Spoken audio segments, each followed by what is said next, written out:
Hello, hello. Welcome along to episode 20... episode 16? Yeah, sure. The Treasure Rats. Last we left off, we were in the Dungeon of the Druid's Rest, and that is where we resume. But before we get to that, today I have playing with me, Josh. I'm Josh. Today I'll be playing Felix Nuri, the Draconic Bloodline Sorcerer / Pact of the Tarot Master Warlock, Reborn Tiefling. The longer we talk about things that don't interest Josh, like cars, the better he gets at introducing his character. I have Joe. Hello, I am Joe, and I play Bellows, a Steam Genasi barbarian with an elemental reflavoring of the Path of the Totem Warrior. I have Miago. Hey, I am Miago. I am playing Arcorivos. He is a Mind Flayer, wizard artificer, with the subclass of Arcane Polymath. Ooh, that's not what I want to do. And I have Rico. Hey, I'm Rico, and I'm playing Elmore King, the skeleton rogue with a splash of bard. Great.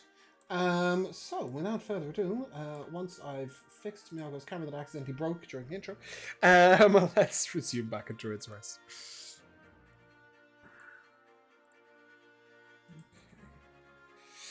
So, if you remember, we had recently got to the bottom floor. And from there, we had hoped to turn off the music. There it is. From there, we had hoped to make our way up Druid's Rest. Was it this one? I think it's this one. I just need to reload my Roll20. Oh, good. And yeah. Once we got down, we have been to the end here, checking out the various bits of treasure on offer. And from really... don't mind me. Talk amongst yourselves, guys. You're down in the dungeon. I don't know. Yeah, it was pretty much the comfortable seats in the soul that made my wife like that. So my hope is that in like 3 years, I'll just give her the soul and I'll buy myself a beetle or a golf. We're back to the cars, by the way, for anybody who thinks that Miago's giving somebody his soul. Tell us to talk amongst ourselves. Yes, I did mean in character, but that worked. Great. I have now managed to correct the overlay, which was buggered. Cool. Yeah, we're in Druid's Rest. Standing in front of you is what appears to be the rest of a druid. There we go. He is looks like he was a circle leader of some sort, and you look, but there is sort of the brushed away etchings that were once the engravings that told you who or what this person was. If you so rudely creak open the edge of the tomb, you will find nothing but bone remains in there, and some leather that appears to sort of have faded away into dust over time. Well, onwards? Yeah? I suppose. As you consider moving onwards, go ahead and give me a perception check. Usually Bellows, but I'll take one from Arcorivos as well. Yeah, okay. Maybe Arcorivos can smell something with his tentacles or something. Ooh, 11. 11, yes. It's damp down here. It's a bit dank as well. It's Bellows. And a little uncomfortable. Bellows, however, will tell you... I like damp. That the echoes dictate that you must move down to your right to make your way around. You see nothing out of the ordinary, but you do hear the stirring of what sounds like a large creature. Perhaps a natural large creature, which isn't too far from what you'd expect, having been down here already. Yeah, but it's definitely, the breathing implies that it's very heavy set. Am I confused, or am I confused? Are you guys meant to, like, teleport? No, remember it was like it's like it's all one big map. Remember, James? So like, I know, I understand that, but like, if I had have left things as they were given to me by this map, there was no way to finish the dungeon. So yeah, I've just taken something out on the lighting. So if you want to move into that corridor, you will now be able to see down it, which you couldn't previously. And you will see indeed that there is a gap where bits of the rock have crumbled down into insignificance. So over here is like a large crevice, behind which stand two unusual grassy, seaweedy creatures. They appear to have roots within the ground. And as soon as you can see them, I need Rowan and Bellows, who seem to be in the front, to make a wisdom save, please. All right. As it stares at you and sort of bubbly noises come out of its face. Among other things, I forgot I was trolling him. Oh, that's a natural one for Bellows. That's real good. Yeah. Rohan. Wisdom, you say? I don't think this is going to affect you too badly. Well, it's only a 10 for Rohan. Okay, well, too. you both fail. On your turn, when combat begins, you must expend all of your movement speed to try and get within 5 feet of the Kelpie. Oh. Oh dear, what a shame for Bellows. I know. But yes, they will also attempt to sort of maneuver a little bit towards you. The Kelpie only sway towards you. They don't have the ability to actually move, from what you can see. The creatures behind Marcos, perhaps, might be able to give me a nature check to see if you understand them. Well, give it a go. I like nature. Ooh, 23. You do. This moss-covered creature is known as a groff. Groffs are large plant-like creatures that basically emulate other creatures they've seen, but in mossy format. So this groff is holding the appearance of a bear, a large bear, but it is in fact made entirely of moss and plants. Oh. That's nice, isn't it? You can also roll initiative, because it's definitely staring you down, getting ready to fight you off. It doesn't look very happy to see us. No, I don't think it is. It kind of likes its undisturbed undergrowth land, and you're threatening that, and it doesn't like that. Fair. Fantastic. Yeah, well, Rowan must expend his movement speed to get straight up. That does require a little bit of a leap to get over this area. But It's did that stupid thing, James, yeah, where I should be gonna higher. It's your advantage. See, there's that 2 doesn't there, work, and right? 11 and a Yeah, 23. yeah. The 23 is...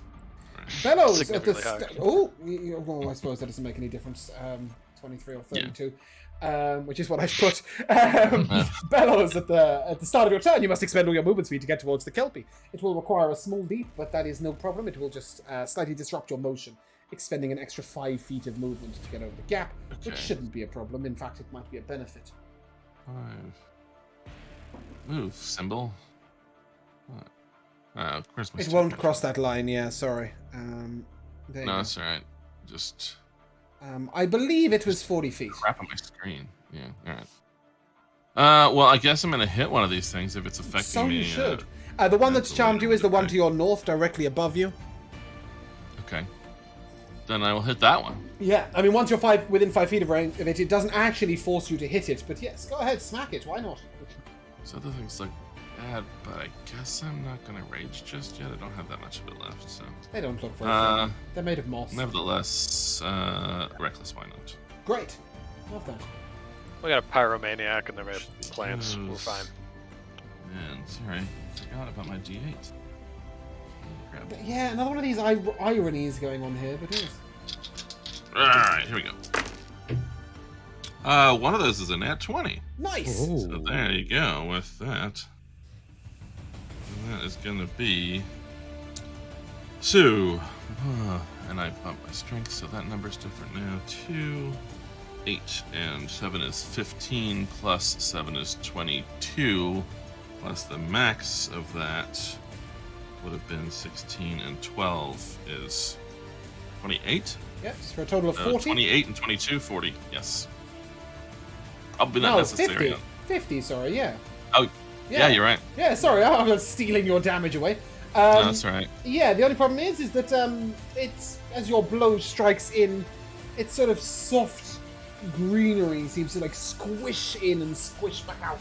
It appears to be resistant to bludgeoning damage. Is any of that No, damage that's not fine. bludgeoning? No, that's all bludgeoning. Cool, fantastic. Yeah, go ahead, hit it again or something. I suppose I should. Oh, Oh boy, 15. to hit. Mm-hmm. Does it? All right. Yep. Yeah, so that's going to be 9 plus 16 more bludgeoning damage. Cool. It is wounded. Delightful. And Any bonus my action out of you? bonus action, I think I will just I want that thing gone. I'm mad that it did not fully smash to bits, so I shall use my help action on it. Cool. Anyone wanting to finish it off? Poke it in the seaweed ink. It is now Rowan's turn. He must use his movement speed to get next to the one to your left, which is the one that charmed him. But once he's there, he can actually do whatever he wants. Yes, 30 feet. He can do that. Okay. Can use that, and let's see. Is this an attack? I can't remember his burst. His burst is an attack, and so with my help, he's got advantage. So he'll celestial burst the one over there near me. Does he have... Well, it is a ranged spell attack, so I guess he would be at disadvantage because of Gynax. He would indeed be at disadvantage. Yeah. Nevertheless, straight roll on the one that I've already been hitting then. Mm-hmm.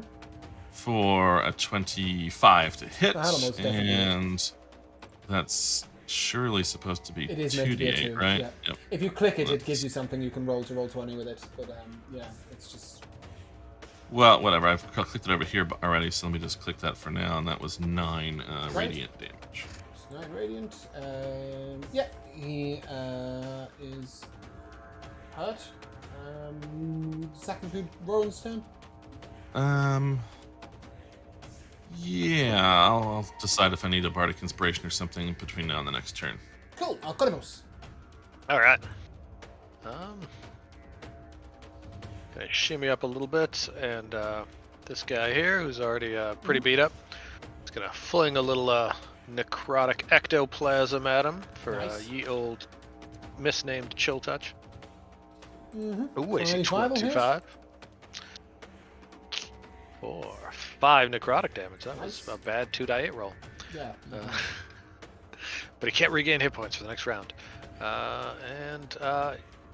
Just as a bonus action, I'm going to see if I could push it, so it gets to make a I'm strength afraid it saving is throw. rooted to the ground. It goes nowhere. Okay. Yeah, I did say that when I was describing it, right? Oh, it yeah. can't move, but it can't move. Yes. It can't be moved either. Excellent. No, indeed. Good. I have learned something. I'm good. The Kelpie on the left of Bellows will attempt to whack him. That is an 11 to hit. And then we'll attempt to whack Rowan. That's a 21 to hit. Rowan will take 15 damage and must make a strength saving throw, please. Alright, strength save is gonna be... As the seaweed smashes onto him and grabs him. 15. A 15 is a success. It attempts to hold him still, but he's having none of it. He's a big, strong dude. And therefore, it doesn't affect him. The injured one will reach out at Bellows. A 23, I assume, will hit. Yes, certainly. 15 piercing damage. And again, a strength saving throw, please. Okay, let me hit that strength. So I'll just click it on here. Gonna be 20 total. Cool. So then that's a 23 to hit you with the follow-up slam. And another strength save, please, as it attempts to grasp you. Okay. Strength save this time is only about a 15 worked last time, I think.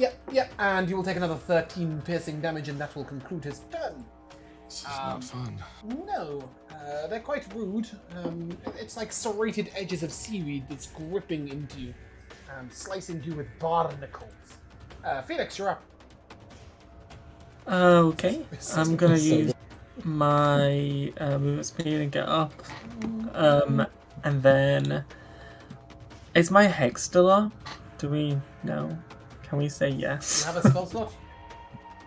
I've wasted 1 hex slot and 2 sorcery spell slots. I'm gonna say no. Yay, love that for me. So I guess I will cast it again. Yeah. On There's 4 plants over there, yeah?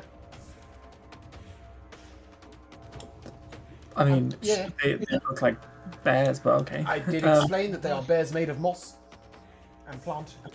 The plant bears. Plants. They Well, emulate bear and creatures plant. that they've seen around them. So that tells you there might be a bear later on, but right now it's a plant. It also means that they're plants that have eyes because they can see They can things. see, yes. That's fucking weird. Does this mean that if I die here, I could technically come back as a corpse orchid? as Maybe. fear. Or the plant will emulate you. Ooh. Anyway, so Anyways, yeah, I will hex the one that's weak, I guess. And I'll throw some Eldritch Blast. That's a 24 to hit.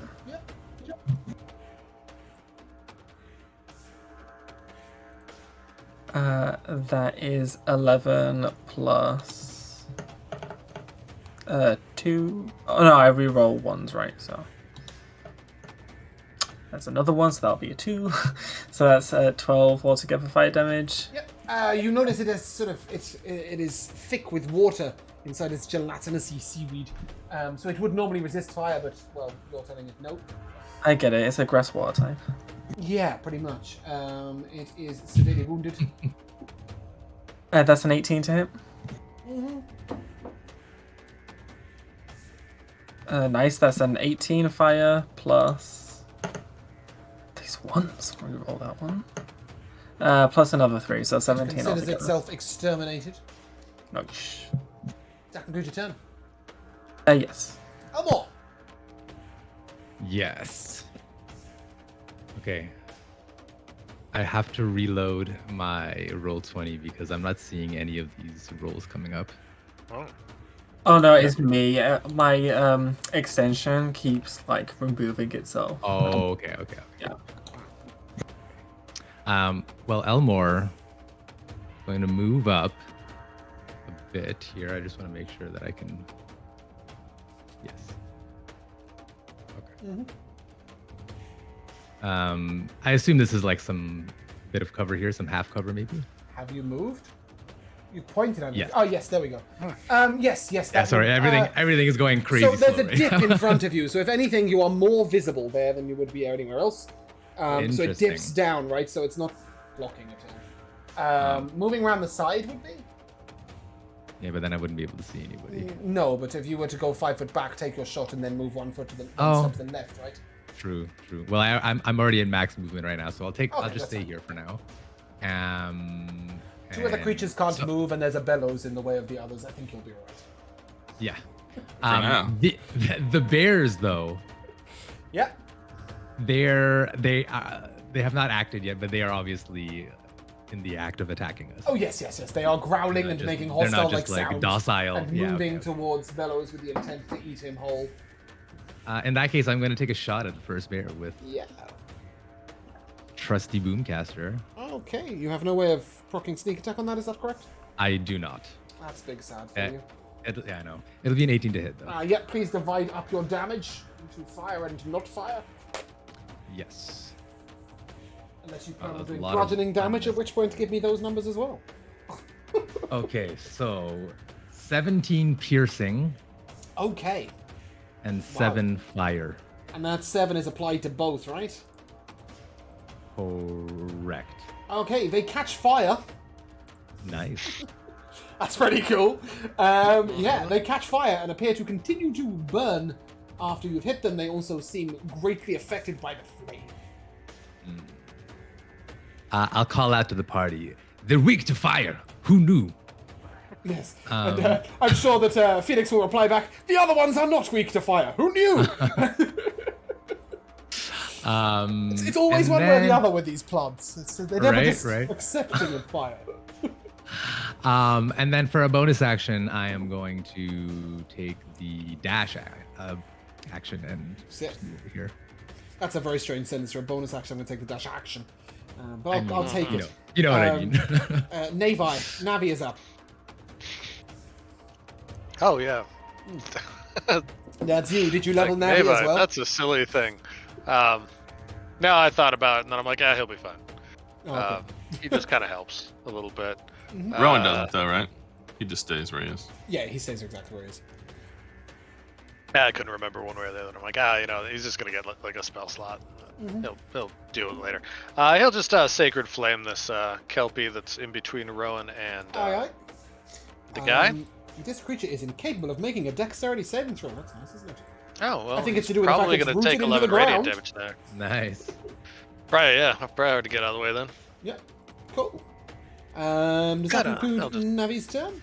Yep, I'll take a little cover there. Okay, Moss Bear will attempt to move up to Bellows. Moss Bear what? And he will swipe. Kill me. No. No, not with that one. And then he will try and bite you. That's exciting, isn't it? That one will hit. I think I would have preferred the claws. I've rolled max damage again. 13. Yeah. Just to let you know, on those 3 rolls, I did 13, 15, and 18, I think. The average damage was 6, 6, and 6. So, sorry. Or 10. I think 10 on a 2d8, right? Yeah. It's pretty depressing.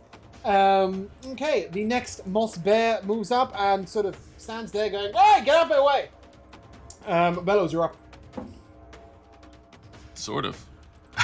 No, you really are up. It's your turn. I know, but I'm only sort of up. Rowan's around. Yeah, I'm gonna hit this bear guy first. Yep. Funk. I really, I only have to attack, so this is.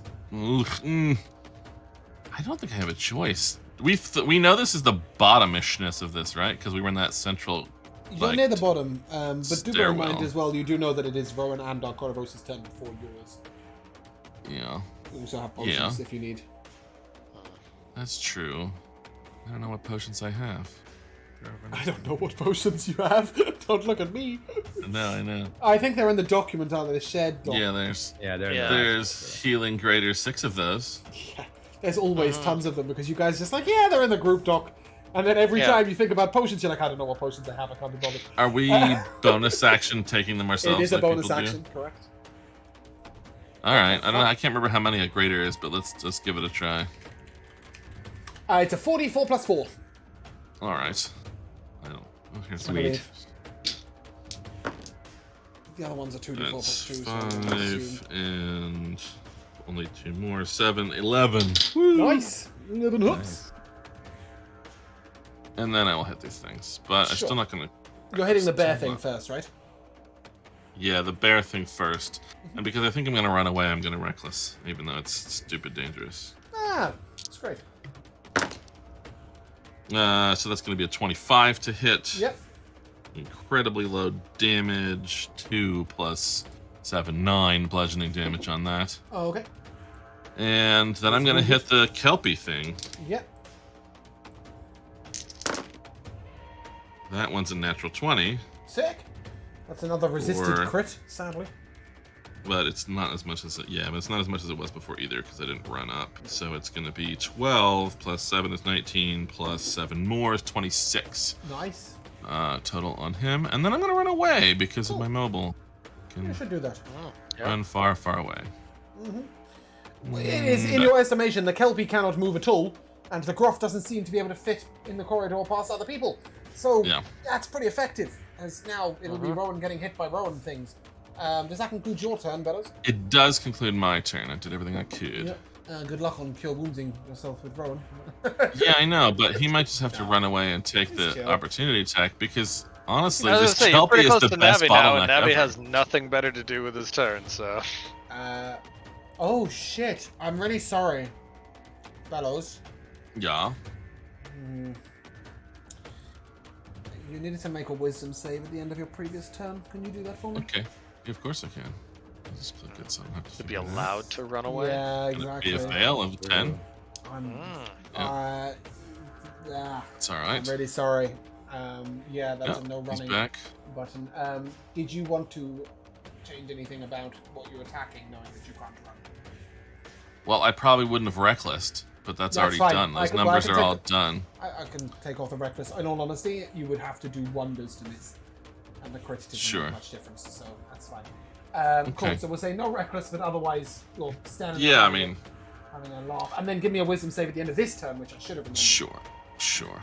I just didn't expect you to fail on a DC 11 wisdom save. Yeah, that's a C. Got that So it confused the shit out of me.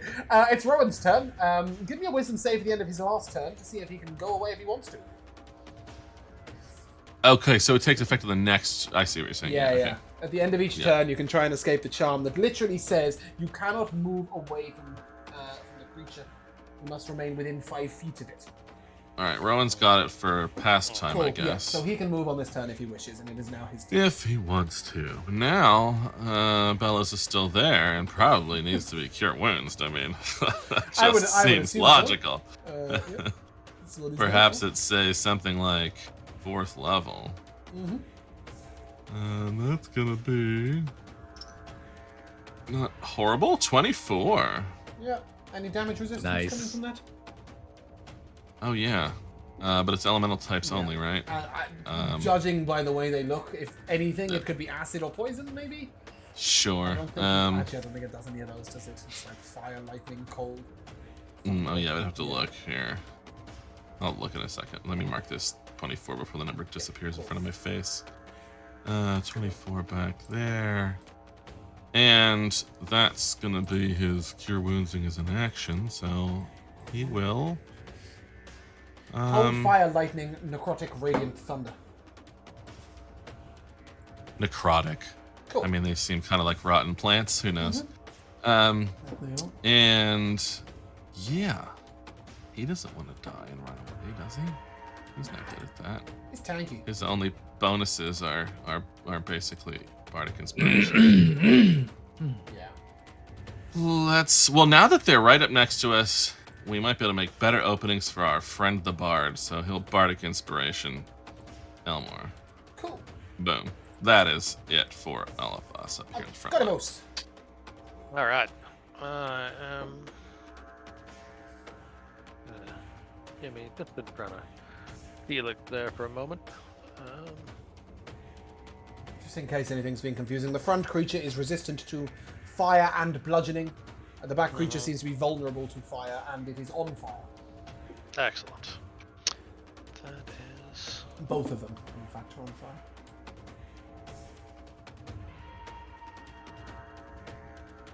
You know, I'm just gonna keep being stingy with my spell slots. For now, I'm just going to chill touch that Kelpie there. Maybe get it not doing a thing anymore to our buddy's brains. Ooh, AC 10. No, even that will miss even that creature that can't move or make a dex save. It touches him, he just doesn't seem bothered. Okay, don't really need to push anything because I don't think that's gonna change anything at all. And so I'm just gonna hide over here. Cool. Yeah, the Kelpie makes one attack at each of you. That's a nat 20. That's nice, isn't it?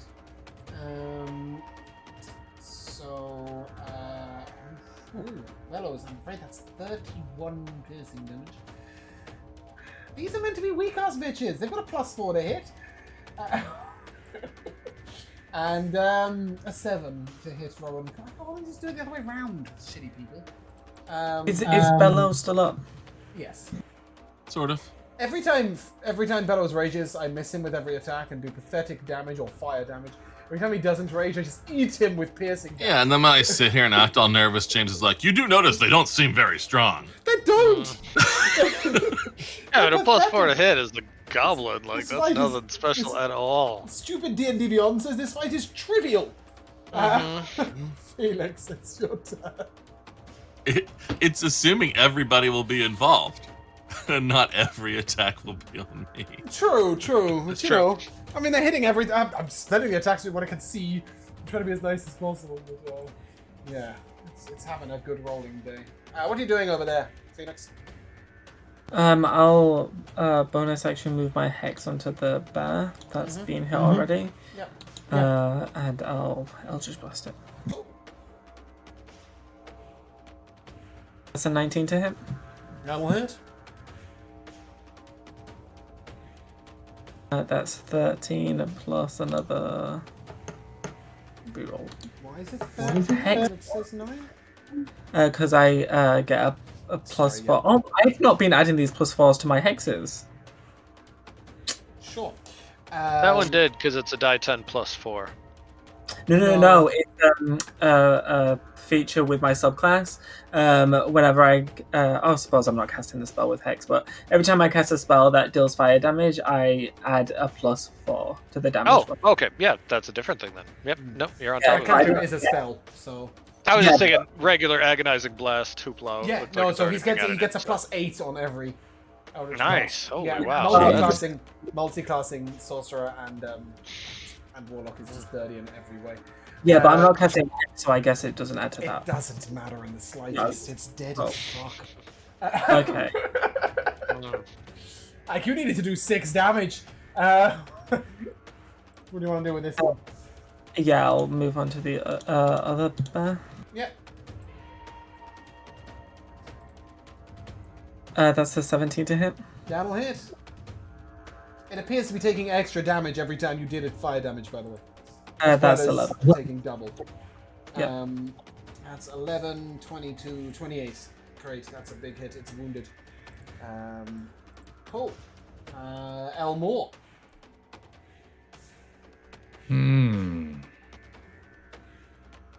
Okay, I'm gonna use an action to reload my boomcaster. Yeah.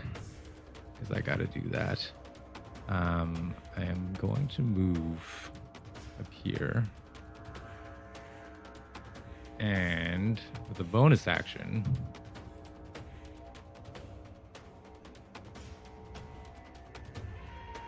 I'm gonna give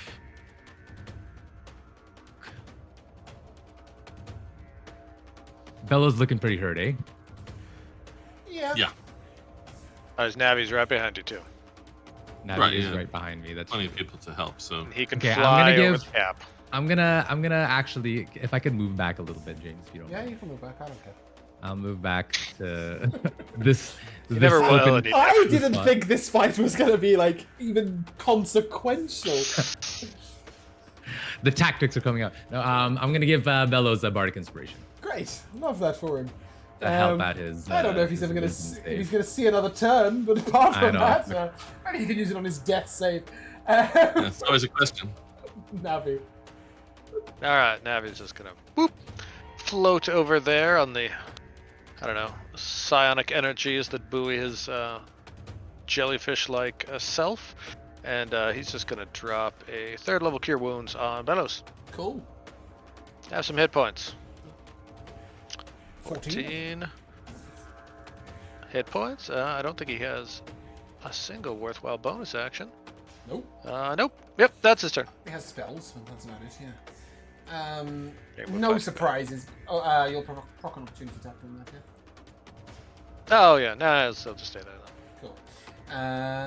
Yeah, no surprises, Bellows. You're going to get attacked by the bear, as it will move up and it will attempt to bite you. That's 12 what bears to made hit. of plants do. No. And then it will swipe you for an Classic 18 to bear hit. plant. Yeah, it hits. Ooh, it hits, it hits. I will silvery barbs that. Why not? Who's What? getting advantage? Bellows is getting advantage, Wow. obviously. Use that advantage to make a strength saving throw to be against being engulfed, Yes. and take You also have bardic inspiration. and take if you need 6 slashing damage. Yeah, that'll do. Nothing else happens. Okay. I didn't use either of those things. No, that's fine. You Oh, have, nice. you would have had to. You have to expend the advantage regardless.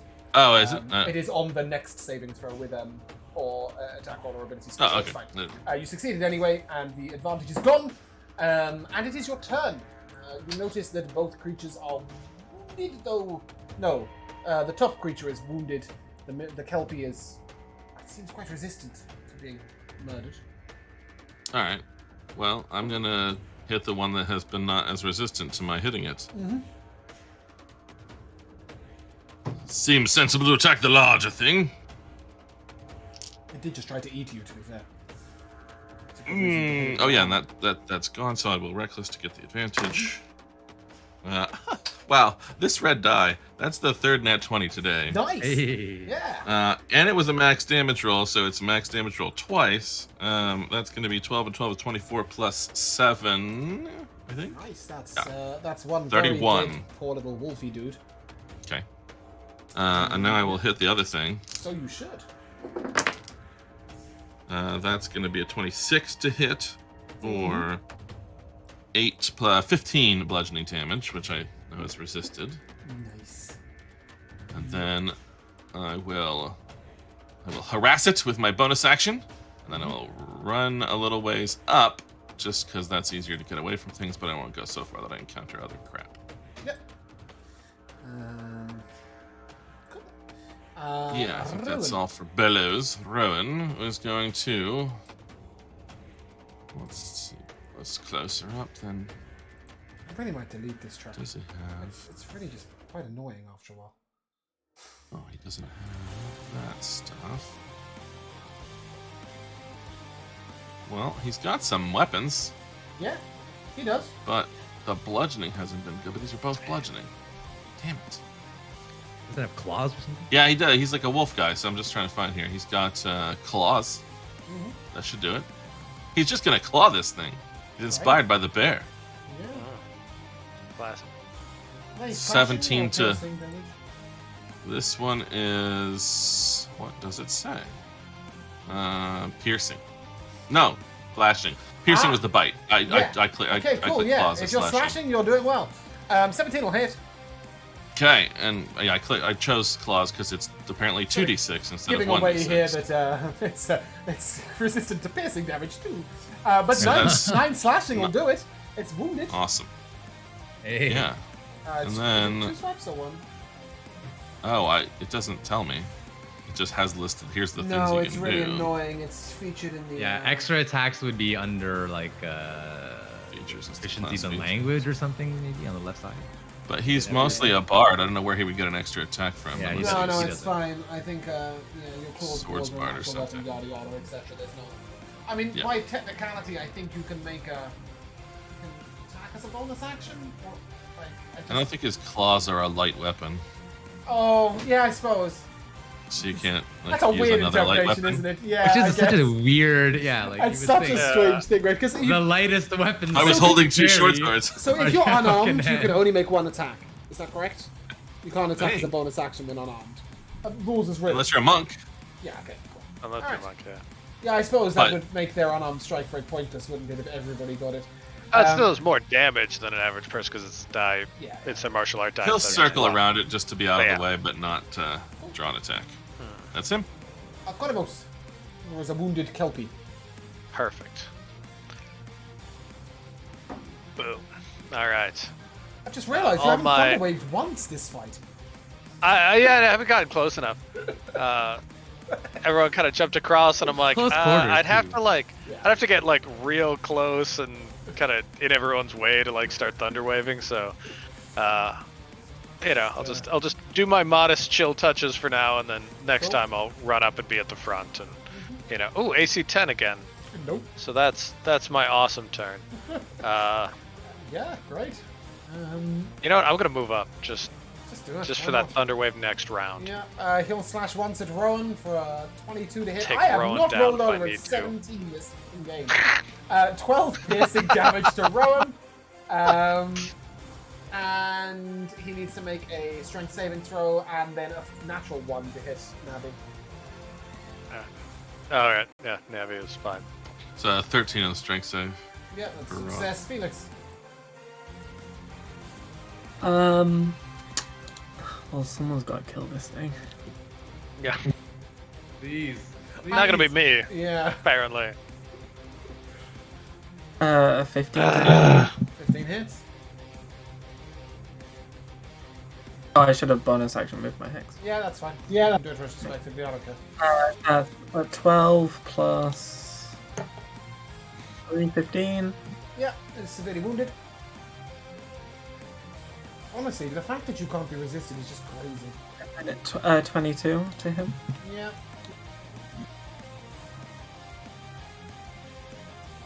Reroll ones. That's 13 plus another 3, so 16 altogether. And as you boom it in the face, it finally fizzles down to nothing. You dehydrated and then you killed it. I'm really sorry, guys. You really died, and it's 400 XP. That's it. That's all it is. 400 XP each, at least. Not only 400 XP. Yeah.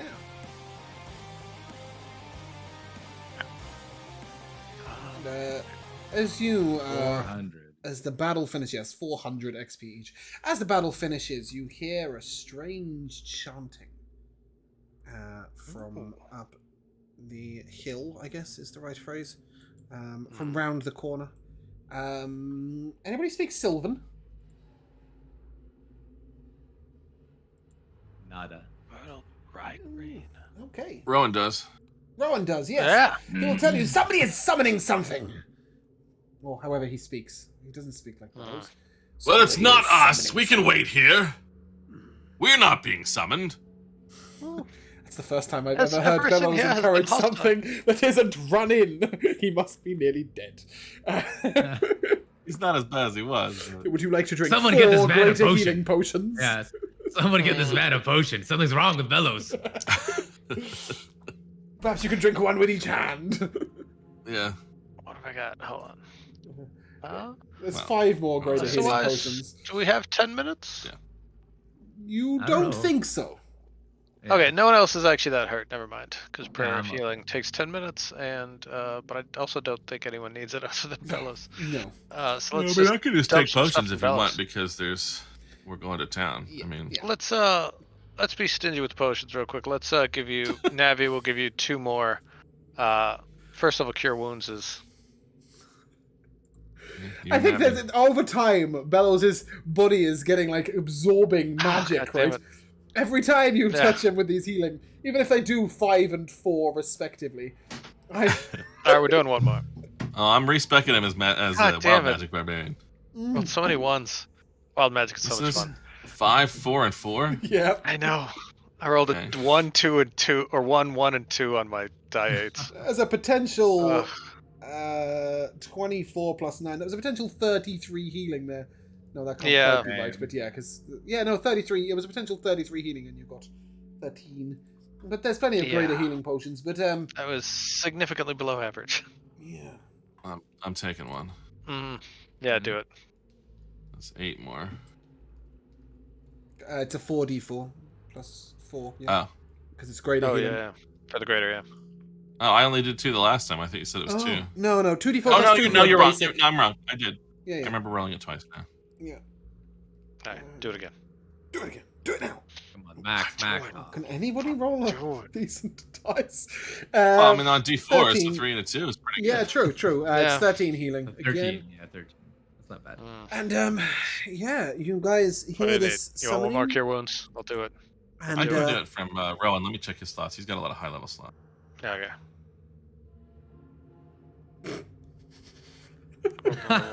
Just another one. God damn it. Where's You got his 6 hit slots? points. I mean, I can also. The thing is that we should do before we run around any corner to a summoning thing is Rowan should do aid rather than just healing constantly. Oh, aid's always good 'cause too. it hits more people. Yeah.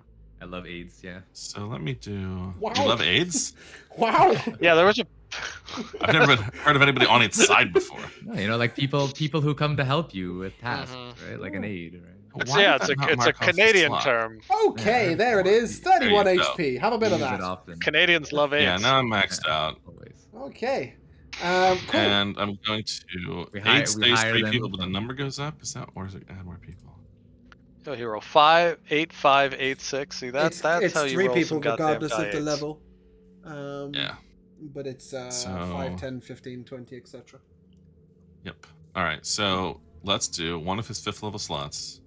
Aid. Nice. Ooh, 20 nice. temp to Bellows. Sorry. he's yeah, gonna do- Yeah, Increased no, max. absolutely, 100%. Yes. Sorry, it's not temp. Yeah. Yeah. I used to use this all the time, but it's been months and months. One to Mhm. Bellows. And well, almost to himself because he's always up front. Mhm. Makes sense. Yeah, not a bad and, idea. and our Corvus also tends to Yeah. get in the mix a little bit. So Mhm, that's going to be the 3. Cool.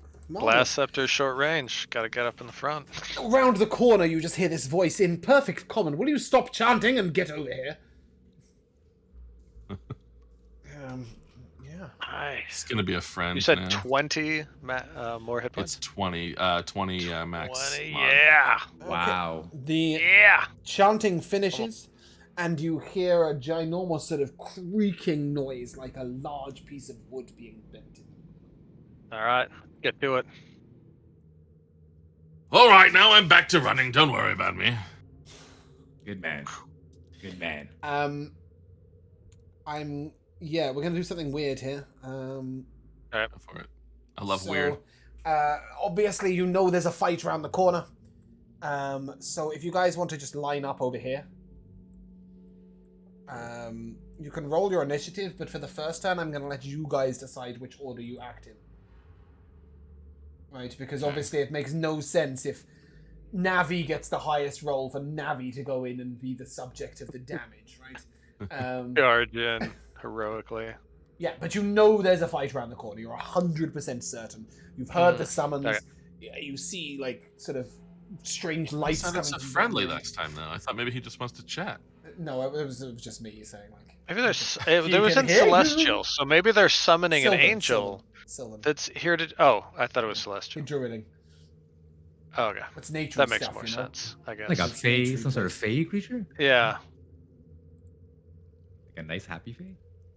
Yeah, it's going to be a nice, happy fae. That's the boss of this dungeon, a nice, happy fae elmo. Do you want to roll initiative for me, Rico? Yeah. It's like a Christmas elf, you know. Yeah, exactly, right? You get around the corner, there's just a dryad sitting on a mushroom. Well, it's just the caterpillar from Alice in Wonderland, and we just smoke a hookah with After him. saying that you wouldn't want Elle and Navi to go around the Navi corner went first, this is exactly the situation. Blasted initiative, basically. So All right, that let's is see why. what interesting Navi has. No, that's why I said you can decide for the first round which order you wish to act in. So can I assume that you either want to send Bellows or Rowan around the corner first? Yeah, probably. I'm happy. I'm happy with that. Alice is happy now. So he'll go, but you can barely just see the beginnings of what looks like maybe another Kelpie, so he's not sure where to run yet. So I kind of got to take it a piece at a time. Can you see out of Rowan's face? Can I see out of Rowan's face? Like when you put Rowan around the corner, did it give you vision? Yes. Okay, great. I just tested it a little bit without looking. Okay, but I was clicked on the wrong dude. Oh, and I gotta fix my hit points on here. Don't worry too much about that. Bellows is seeing a Kelpie. There is at least a Kelpie around the corner. Yeah, that's all I've seen. Okay, you know what? Navi's gonna take his turn. Wow. And all he's gonna do is go up, touch Bellows, cast freedom of movement on you, so nothing can grapple you, and then he's gonna go back to his spot. Just to make sure that you're aware, the thing that kept him in place last time was not a grapple; it was a charm. Yeah, but then they tried to engulf, which would have been a grapple, so he could slip out of that. Correct. And he has been eaten before. He has been eaten before, and he'll soon tell you as he goes a little further around the corner. Can you really not see that? You can't see that? It's too far away. You can now, though, right? No. No? Okay, cool. What? I still don't see any. I see an additional Kelpie to the south. You have 60 foot of vision. There's pillars in the way, though. Yeah, there's also shit in there. Yeah, there's pillars. Okay, you're getting blocked by the pillars. Okay, sorry, I can't see from your perspective. I just know that it's like 40 feet away. Okay. Cool. Oh, now I'm on the wrong tool because I was measuring. Yeah, I will tell you for free, like pillar or not, you can see the druid. Okay, there's a druid. So he's not alive. You see bones, and the bones are being held together by pieces of vine and moss. He holds in his hand a withered black staff of darkened wood, with rotting grass growing through it. And as you move around the corner, he's become the thing he hates. Yeah, exactly. He is. You see the same black blood running through his veins, the corruption in his eyes. Well, I think hitting him will help. Yeah, definitely. Well, look, I can't keep piecemealing it over there. I'm gonna run. Oh, it's this gigantic thing. Yeah. No, you show me a little dude, but there's a gigantic thing over here. Yeah, there is a gigantic thing up there and a little dude over here. There's also a rune on the ground. I didn't realize these pillars. Hold on, bear with me 2 seconds, guys. I'm just gonna make life easier. Oh, I don't know what I just deleted. I hope it wasn't Bellows. No, one of the pillars stopped being a shadow. I think you did the right thing. Yeah, this is I can't see really Bellows difficult anymore. to target. Oh, I But can do it now that like I see a big thing, I don't know which thing to hit. He was summoning something, so you would assume that also you've stood on the red light. Oh yeah, well I was gonna go through that regardless That's because I'm fine. an idiot. Okay. So. Yeah, that's absolutely cool. You feel a little sick as you pass through it, but it doesn't seem to do anything to you immediately. Do I have any sense of whether hitting him will help with getting rid of the big thing? It's probably too late. Right? It's too late. Yeah, I will give you that. I'm gonna He's hit not the big concentrating thing. on it. Yeah, go ahead. I'm also going to put a Alright, so now I square gotta- on the floor just to mark where Sure. the rune is affecting. Okay. Okay, and that's where I was back then. Yeah, So, 70 feet. rage, Mm-hmm. and Can you move 70 Probably- feet just normally? yeah, I mean, like, sort of. No, I mean, 55 is my base, but I can, even though I can't use the dash on the turn in which I actually activate the rage, I now have the pounce, the instinctive pounce, which Cool. gives me an extra 15, 20, I think, yeah, or so, 15, yeah. or 20, yeah, something Cool. like that. Okay. So, it's within that, and I shall recklessly hit whatever this gigantic So thing is. you should. It appears to be a huge corrupted tree. It looks like a woman, but it's got black eyes, and the plants look poisonous. The leaves look poisonous. It's Gonna be a 29 to hit. 29 will hit it. I will give you that. That's good. I like that. These are not great damage dice, though. That's a 2 and a 2 and a 2 and a 2. For 8 and a 6 is 14 plus 7 is 21 bludgeoning damage. 21 bludgeoning damage. Nice. Not awful, but not amazing. Mm-hmm. And I shall attempt to hit it again. Yeah, because I had to use my bonus. That's going to be only a 16 to hit. 16 will miss, I'm afraid, as you hit its solid bark, which resists the blow. It's hard. And Okay, can I confirm, were you recklessing? Yes, I was. Okay, cool. But I'm raging too, so Yeah, that's fine. Does that conclude your turn? that is all I got on this round. Okay, it's going to take a legendary action, the creature next to you, to hit you with its branch. So that's an advantage, right? it's So gotta that'll be a be. 26 to hit you, And that hits. dealing 12 bludgeoning damage, obviously half to 6, because you're a Yay. boss. And I have some damage. L. We're now going to go to the initiative order, but skip the people that have already been. So, L is up. Got you. Okay, let me get in here and see. Because otherwise, you were just going to have Navi and L in a room being smacked by massive dudes, and that would be really silly, because it's not how it would play out in real life. Yeah, go ahead, L. I'm just moving very slowly. Mm-hmm. Okay. I'm gonna move up to about here. Okay, I see Bellows has run up to fight this giant. yeah, I'm also going to put a Free square creature. around the enemies, just because I know that they're not that easy to see on this ground. So that you can see where they all are, yeah? Mhm. Cool. That's also their hitbox, if that helps. Cool. Bellows, in your expert estimation, that creature looks like it has more than 5 feet of reach. Sure. Go ahead, El. What's the plan? I think what El's going to do is, upon seeing this sort of necromantic druid, he'll probably take a pot shot at him. The Okay, please do. caster. 21? A 21, you say? Yes. Yeah. 2 additional bludgeoning for my rage, sorry. Cool. Added. So that's going to be 13 piercing, 7 fire, which the Kelpie will also take, obviously resisted. Mm-hmm. Yep. And then with a bonus action, I'm going to dash. I'll go Somewhere up nice. here into the corner. Okay. Yeah, I'll stay in the fight. Yeah. Okay. Does that conclude your turn? That does. Elmore, I need you to make a wisdom saving throw, please. I can do that. That's a natural one. Cool. 32. On your next turn, you must immediately move into melee range of the Kelpie, as you are charmed by its hypnotic eyes. And that leads us to our friend, the Druid. And the Druid, I think, Yeah, get up here. will ask... If you guys want to move 3 squares up, those of you who are around the corner, I won't target any of you, but just so that you can see what's going on.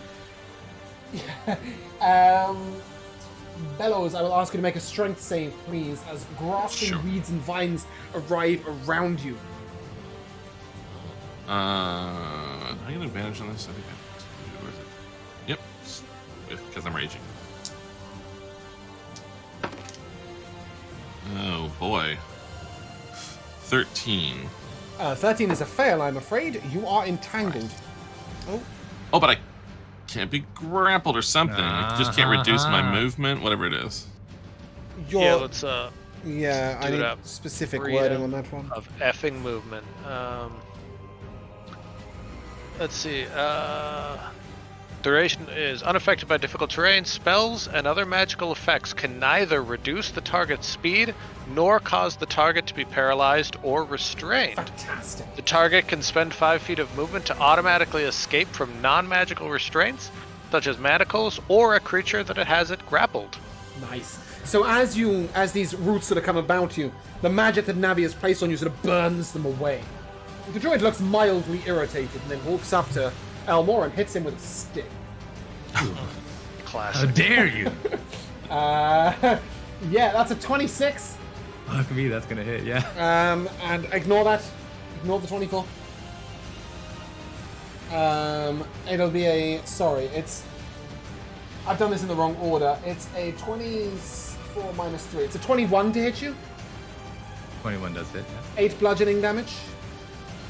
Oof. Are you immune to poison damage or resistant? I am immune to poison, but I am vulnerable to bludgeoning, so it'll be 16 bludgeoning damage. Yeah. Are you immune to poison damage or immune to the poison condition? Let's see here. Or a bit of both, or some of all sorts. As the black star touches you with its vileness. You are resistant to immune to poison. Yeah, immune to poison and immune to poison. Great, it does nothing. Yes. It then bursts into... No, it doesn't. What the hell? It doesn't do that at all.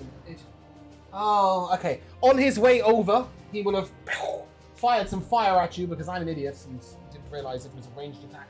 18 to hit you, Elmore. 18 does hit, yeah. Yep, you will take 25 fire damage. 25 fire damage. So he basically... Luckily, I am resistant to fire. So. Yeah, he raised up some grasping vines around Bellows, and then he ran over towards El, firing some flame and then smacking him with a stick. He will then provoke an attack of opportunity from you, although I imagine it will be a Wait, it's not even a disadvantage, is it? Because what is going on with these squares? Someone with the squares, please stop. Oh, God. Not my squares. It's not I. Okay. Who's making red squares? No, it's me. Just silly. But I'm trying to move the character and it's making red squares. He's then going to provoke an opportunity attack from you. Oh, cool. But I don't know if you can do it if you've just fired a gun. You can kick him if you want. Make an unarmed attack. I don't know that I could pull out the sword. So no, I think you can punch him if you want. Yeah, no. Yeah. But I think your punch does maybe zero save your damage, reaction to something better. I have six strength, so it'll literally. Yeah, it'll do 0. Okay, cool. And he moves back onto the rune, and the rune again sort of, you notice it sort of quasiing out of this dark green and black energy. He looks invigorated by it. You can guess that that's at least how he was able to move so fast. I have a question. Yep. Is this druid person undead? Sort of. Not in the sense that your hat is going to hurt him, no. His type is not undead. He is made of bones and of moss, but you don't think he's even alive enough to be classified as undead. He has a power of dark nature. Speaking of powers of light nature, it's Rowan's turn. Yeah. Exciting. Rowan's going to move up a little. Oh, So not with the measuring tool, he's not. 5, 10. Do you want to use a red square instead? I hear they're not that effective. Oh, it's such a He's only got 30 feet. Yeah. He can't actually get to harming anybody yet. What's the distance on this shit? My understanding is that Spirit Guardians is like the most powerful thing ever. I've just never used it. Guardians is Yeah, pretty phenomenal. much. Yeah, pretty much. But he can't get to where anybody's in the range of it anyway, I don't think. No, but he might be able to stand in front of L. Mhm. Yeah. Can't At get least for there now, unless he dashes and Really? he can't, so. Yeah, So all Craig sorts can't of get anyone arrows all else. over the room. He's already moved 10 feet, Oh, yeah, that's true. Yeah. but he can get over there where it starts affecting, so. Mm-hmm. Wow. I have no idea what's happening because there's just arrows all over the screen. Everybody's Sorry. I'm measuring. Doing for my you. own measuring. That's not 20. fair. 25, 30. 15. He could Okay, get so he's at least close near enough to that. affect the And he can Kelpie. also see all good people right now, I think. 30 foot of Um, movement speed, yep, and he is now in range for that, yeah. But, well, let's just say he casted a square ago when he could still see Navi, because he has to be able to see people to cancel yeah. them out from its effect. But it's going to Yeah. be at 4th level? I Yeah, think? I'll let you exclude everyone. I'm not too bothered by that. Yeah. So, I'm just gonna put a passed. radius on him. I think only you and I can see this. But yeah, do you see that He's circle? good, I can so see it's it. clearly radiant. Does anybody see that circle? The yellow circle? I do. around him? Oh, cool. Great. Oh, yeah, I see it. So that's your I'm in Spirit Guardian's radius. I do have a beautiful Spirit Guardian's effect, but honestly, it causes screen chaos in small rooms. Alright, so that's 48 radiant, and I think it's like maybe it takes It's effect when they enter. yeah, it's his turn actually. So when the Kelpie takes its turn, Yeah. it'll make the save and it'll take half or full. Yeah, cool. Any bonus action from him? I will tell you for Not free, just yet. you are pretty clear that this is the boss fight, all of you. Right. Right, so feel free to expend all resources.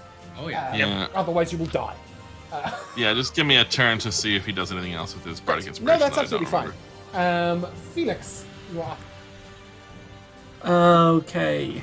I'm hoping this doesn't hit any of you guys, but I'm... okay. No, that's fine. That's fine. Ooh. Great. You need to move it. Ah! Yeah, that's fine. Right there. So that's going to hit, if you put it there, you will hit the big tree dude and Yeah. the small Kelpie and the Druid, yeah? Yes. But you will miss the bottom Kelpie. that's- If you cast it there... Oh, yeah, by technicality, that will hit all of them. Okay. Okay, nice. Yeah, it's there's another version of it that has an actual measuring tool on it. I'll give that to you at some point. Anyway, yeah, go ahead, give me the damage and tell me your DC, please. DC is 15. Okay, 15 on the deck save. The Druid gets a nat 20.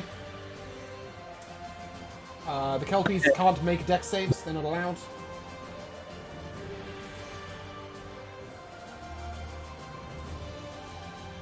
And the big tree gets a nat 1 for a 1. And your damage was... That's 31 fire. 31. Plus another 4. Plus another so 4. 35. 35. Cool. Okay.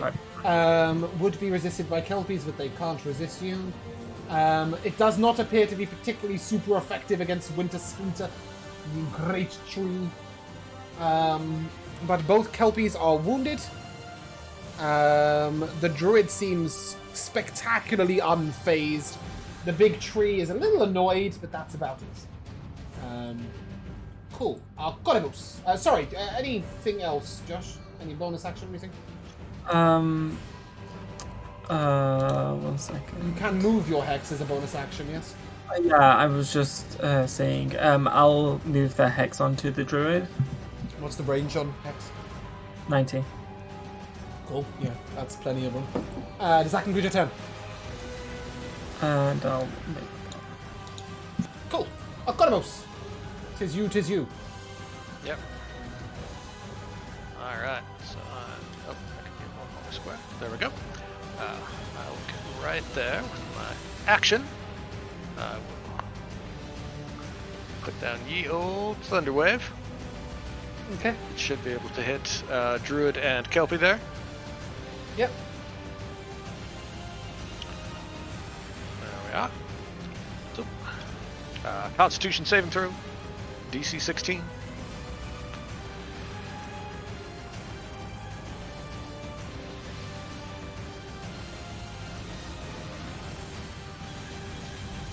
Kelpie. The Kelpie gets an 8. The Druid gets a 9.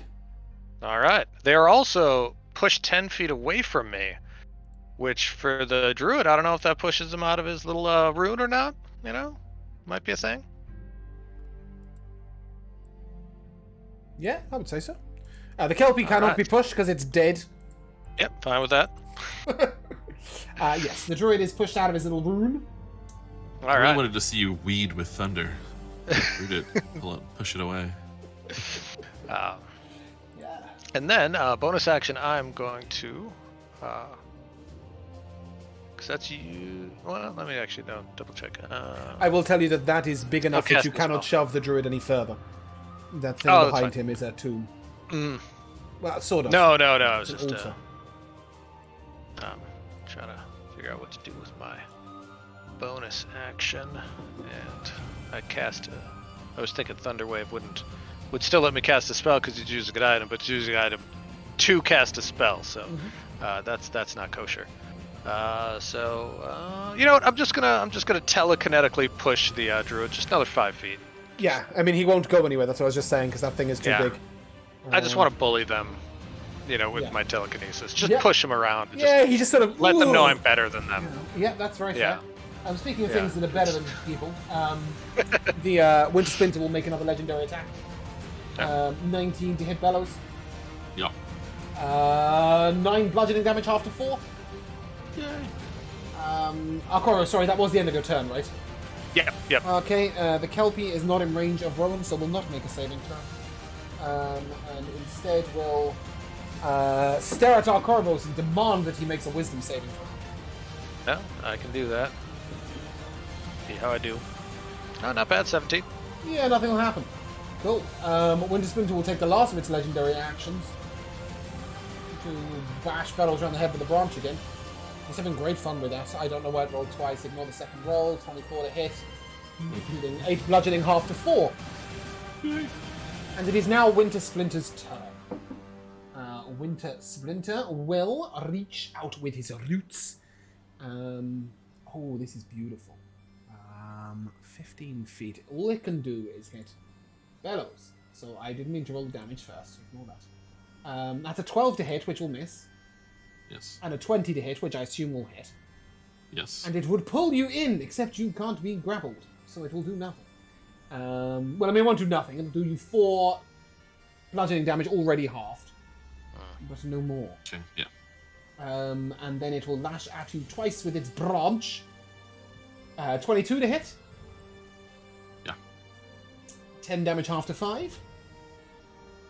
13 to hit, I mean- which I'm assuming will miss. Yeah, except, I think that these should be advantage, James. Oh, I can't roll advantage from this stupid thing. So breakfast. Okay, go ahead and apply the damage. I have rolled no crits, so that is fine. I will now roll 2 bites. And that is a 28 to hit you with the bite. A final one, and that will be 13 piercing damage after 6. Okay. I think I got them all. Yeah, so he whacked you twice with his branches, attempted to root you with his grasping root twice, and then he bit you. Kind of rude. L, we're now in official initiative order, so obviously Bellows is going to feel like you've waited a long time. Yeah, no, it's but fine. yeah, this is only round 2, believe it or not. Amazing. I've only Did done one we- thing. Yeah. Did we glean anything from Felix's fireball? Are either of these foes? They seem vulnerable affected to in fire? neither way by flame, neither good nor bad, but whilst upon the rune the druid seemed more dexterous than he should be, and when he crosses it he seems to be faster than he should be. We didn't get to see its other effect because he didn't. Yeah. Got you. Bellows can be restrained, or I'm sorry, he can be grappled, but not restrained. And then he just needs to spend 5 feet of movement to undo the grapple. So he can technically be grappled. But he has to do it on his turn. Yeah, and then on Bellows' turn, he could just say, I use 5 feet of movement to not be Really grappled. sorry then. Joe, I need 2 But he can't be strengths. restrained. I need 2 strength save. No, I fine. don't. You are grappled. The strength save is to get out of it. You are grappled. Okay, cool. Okay, yeah. But you can expend 5 foot of movement speed to get out of it. That's really relevant to me. So thank you. So you are touched by roots. Sorry, El. This is the second time I've talked through half of your turn. Go ahead. No worries. I'm just trying to figure out still what to do. Good. Cool, they're giving me time to think. Yeah, it's great. Love it. How much? Too big. Girls always say about me. I think what I'm gonna do is begrudgingly use another fire opal from my Hard fancy choice. schmancy hat. That's the fireball, is it? That is the fireball. Great. Just like Josh, you will be able to hit Druid, Big Dude, and Kelpie. And Kelpie. Yep. Oh, right. That's right. If I throw it like somewhere here, yeah? Yeah, it just works. We did the thing and it worked. Gotcha. Fireball is it's big, me and you too. guys have positioned. No, it doesn't. The fireball weirdly sits to your right, so it actually sits there, and that is Okay. hitting that creature. Oh yeah, you're right. Jesus. Yeah, it's really weird, but you guys have positioned perfectly apart so that it hits neither Arcorvos nor Bellows. It Oh, okay. may singe. It may singe. Singe? Well, I guess our Corvos doesn't have eyebrows anyway. Yeah, Um, I'm resistant to fire. Yeah, but it won't hit you anyway. We have a 13, a 19, and a refresh.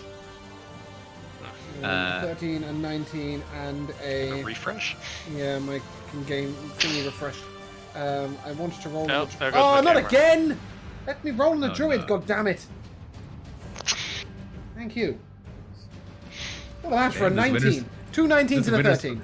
So the 19s pass, and the 13 fails on a 32 fire. 32. So I guess they're all Yeah. Okay, yeah, so they're all 16s. Great. they're all 16. The Kelpie is severely wounded. The other two seem a little annoyed by you. Stop doing that. Good. Oh, and I guess I can move now because the Kelpie that had charmed is dead. Yeah. So I'm going to come over here. Are these jugs sort of providing any cover of any sort? Or? No. I'd love to say yes. They're like little bits of smashed pottery. they're I'll annoying to stand. your feet. Then I'll stand some distance behind Rowan and hopefully Great. the Druid will smack him instead. Navi. He is going to move. Cool.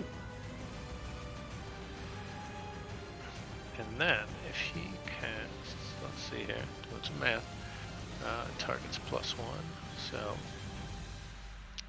normally 3. So he could. He is going to cast a second level bless. So it's going to hit. Is freedom of movement not concentration? Oh, no, it is not. It just has a Really? 1 hour duration. Oh, cool. Yep. Yeah, sorry, my bad. Yep. Carry on as you are. Chad. Bless the bitch. Yep. Duration 1 hour straight. Nice. So he's going to cast bless. He's going to hit Rowan, Arcarivos, Felix, and the Bone Dude. Nice. Everybody other than Arcorvos and himself. Yes. ADHD makes us sometimes just forget names. So yeah, pretty much everyone but himself within 30 feet. So Cool. boom. And I think that's pretty much his turn. Fantastic. And that leads us to Elmore. the... That's a name. Oh, legendary action. Sorry, I should do that. Oh yeah. Good old legendary actions. Okay. Friend Bellows, you will Yeah. take 7... Suck me in or something. No, you will just take 7 piercing damage, reduced to 3. And he appears to sort of regenerate a little bit of that as he sucks some of your blood out with his roots. Oh. That's mine. Yes, a grand Lance, total of 3 steal blood. healing. What a dude. Such legendary action. That leads us to the Druid, who will immediately move onto the rune and seems to regain some HP. And then he'll refresh the combat tracker because he's feeling like it. God, I really want to throw my computer out the window when it does that. And then Bellows, that will be a... Oh, I get to roll at advantage, don't I? 25 to hit Yes. That does it. Yeah. you. 18 fire. And a con save, please. Can't do anything about the fire. Con save is a 17. Great, you are not blind. 16 to hit Rowan. Awesome. That does not hit him. And 26 to hit Arrenus. Ooh, a 26 will hit. 24 fire damage. Make a con save, please. I can't save. I'm really sorry. What did you say you got on your con save? Joe? Me? Yeah. 17. Okay, yeah, cool. That was a success. But I got a 22. Looked at the DC and went, did I get that wrong? Yeah, cool. That will conclude his turn. And we move to Rowan. Yeah, so he is going to... Doesn't want to go in that red box. No, he doesn't. In fact, Rowan will not go in the red box, I will say. All right. So I he'll think feel sick. rather than worry about the Kelpie, he's going to head around the northern side here to try to get... Mm-hmm. Well, that would have been 15 to there. 20, 25. Yeah. And then he may as well... Well, he's not out of range. Not out of melee there. Although maybe he doesn't want to get that close. Yeah, he's going to stay there. Cool. Right up next to The the tree dude. creature doesn't look like it's going to move ever. No, but he might have some range on his attacks. Yes, yes, he does. So he might even still. But nevertheless, he'll stop by this dude and... well, eventually there'll be some Spirit Guardian stuff happening. But while he's just there, I think he'll just claw this dude. Wow. Why not? Oh, boy. Epic. He had to get up to him anyway. Vicious. 19 to hit. Yeah. Go ahead. There's Hell my, yeah. I can't click on this because the stupid little banner comes up. There we go. That's going to be 9 slashing. Nice. Yeah, the druid is wounded. And then he just sits there and lets his, even though it's your NPC, I imagine that his Spirit Guardians is really more of like clouds constantly parting and letting shafts of moonlight through. Oh, definitely. He's not wounded. Yeah. I dealt him 20 damage instead of healing him for 20 health. With his rune, he was killing himself. Makes a difference. It If he does. doesn't know how to use his magic properly, that's his problem. Does that conclude Rowan's turn? He will bardically inspire someone because it doesn't do anything else but besides bardically inspire. How has the fire been looking on people? As guys- normal. No, not Normal, great, right? nor But- shit. That's sort of, they're shrugging it off is just because they have a lot of HP, not because they were Correct. resistant. I'm resistant. I think, well, I think that's 60 feet on that. Mhm. I should have this. I mean, I Yeah, played yeah. a bard yesterday morning. He's going to inspire Felix. Cool. Yeah. Felix in Bardic Inspiration. Winter your best, Splinter Felix. Because with he's up next. We believe in you. Winter Splinter with a legendary action, and he will in fact reach out at Rowan. Yeah, I thought he might be. But it's a okay. 16 to hit, which will miss. Yes, it will. Felix, you're up. Okay. Feeling inspired. I'll move closer. Yeah, you are inspired. You are inspired. Yeah, so an as is I will attack this Kelpie, but it looks low, so I won't hex Yeah. it. It is resistant to your fire, but you're not resistible, so you're irresistible, in fact. Ooh, That's an 18 to hit. good song about that. Is that including your D4, by the way? Just a reminder that you can D4 it. It's not, no. That's a 12 plus. That's just a 12. Instead. Oh, perfect. So then I'll move over here. Poor dude had 3 HP. And it couldn't move. I don't know why you felt the need to exterminate it. You know, I'm cool with him just cleaning it out. You know, just making sure it's Yeah. not there. To... That's down, boy. It's died to incidental damage so far. Yeah. And then I'll attack the druid. Do you want to move your hex at this point with your bonus action? Yes. Yeah, cool. Hexing the druid, and then make your attack +4 with the bardic if you need it. That's 22 plus 2, 24. Yes, that'll hit. That's 17 fire plus. You notice he sort of focuses for a moment, and refreshes the page. He focuses for a moment, and you see sort of like a little his skin ripple, and he will Reaches out to the distant resist half of DSL that. server. Yes, he will resist half of that. I know that you can't be resisted, but I think absorb elements still works. Yep. So he will absorb elements on that, and he seems to soak some of that power into his staff. Yep. That's me. Cool. Legendary action. Bellows will take 4 piercing damage, already halved, and the Winter Splinter heals from that as he sucks up your blood, and it's your turn. Alright. I need to adjust that on there. If you expend 5 foot of your movement speed, you will no longer be grappled. Okay, so Bellows is swift and moving freely at the moment. He just disentangles his feet from that, and then he's like, you know, why don't I get farther away? But I'm going to hit this guy once first so that he can't hit me as I run away. Mm-hmm. So this is going to be reckless. Why not? I'll survive, I think. 29 to hit, Yep. which is somehow not a crit because Yeah, there's such a amazing. ridiculous bonus. It's 4 and 9, 13 bludgeoning damage. Nice. And then I'm going to run all the way down. All bludgeoning, yeah? Yeah, Cool. all bludgeoning. I would rather use my bonus action for crazy speed this turn than firing up any fire gloves or anything. So I'm going to run all the way down there, take Yep. a look at the treasure, and then run all the way back to where I was. The box is locked. Yeah. This one's locked! I'll just hit him again! We will get to it. I will now run back and hit Yep. him again. Having moved 80 feet. Okay. That's Red going to be die? a 22 to No. hit. Okay. Sad times. No, just a 22, unfortunately. Yeah, 4 and 7, 8. These are not great.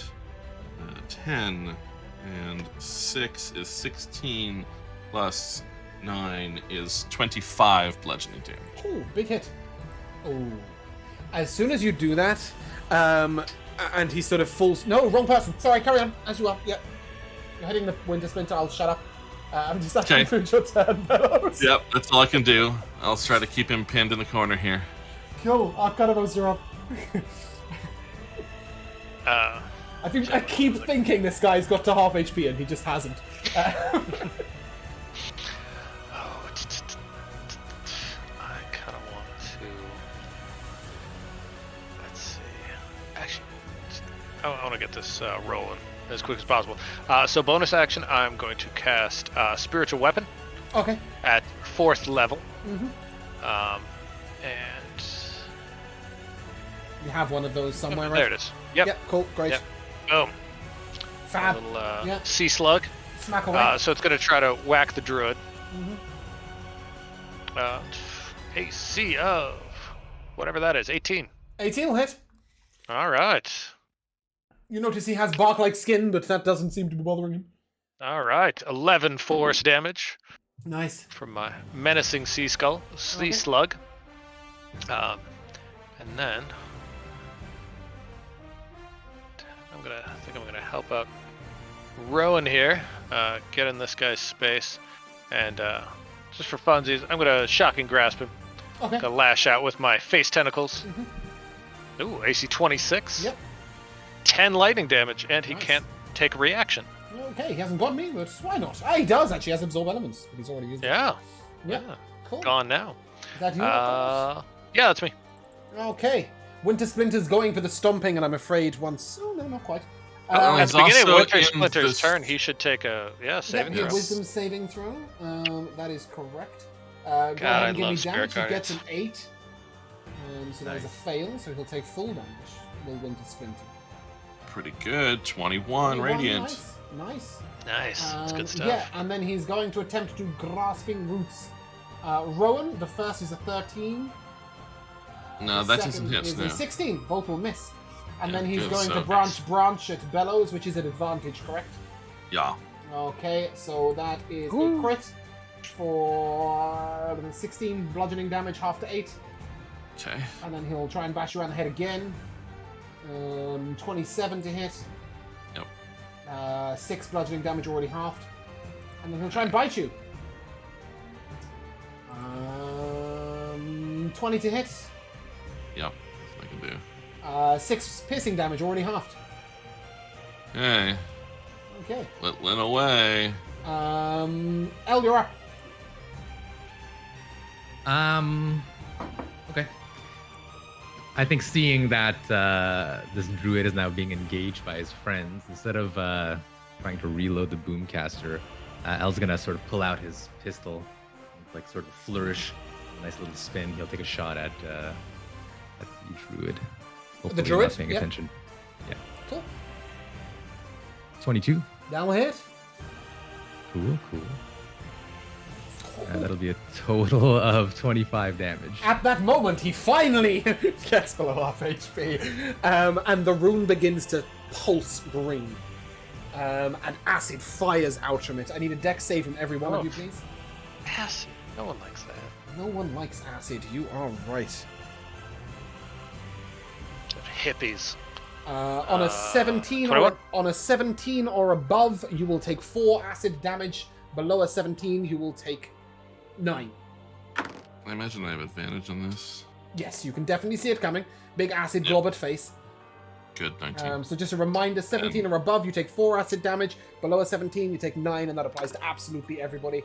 Rowan's gonna miss it, so he also needs to make a con save. He has Navi. to make a concentration check. Or even if he doesn't, both Navi and he will have to make concentration checks. You're on DC 10, Navi's right? only got +1.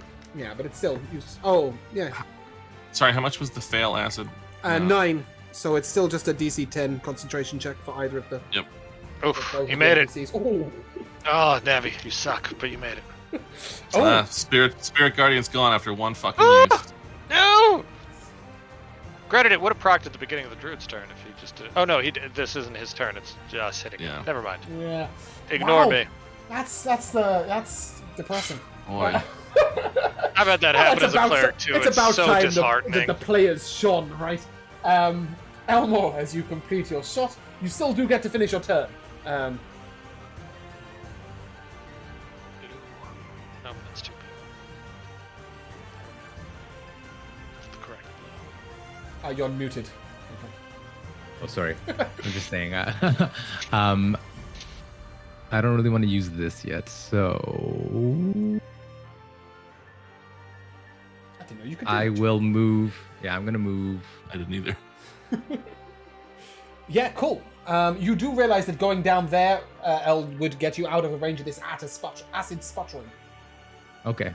And it Then seems I to will be do that. sputtering every second. Yes. Oh. That's nice. Can I also hide here then? Yes. Sorry, Josh, I need a concentration check from you as well, please. Perhaps. DC 10. Whether you succeeded or failed, just say. That's con, right? Yeah. Yeah. That's 11. I think you might have advantage. Just on a shout, just because it's going to happen a lot.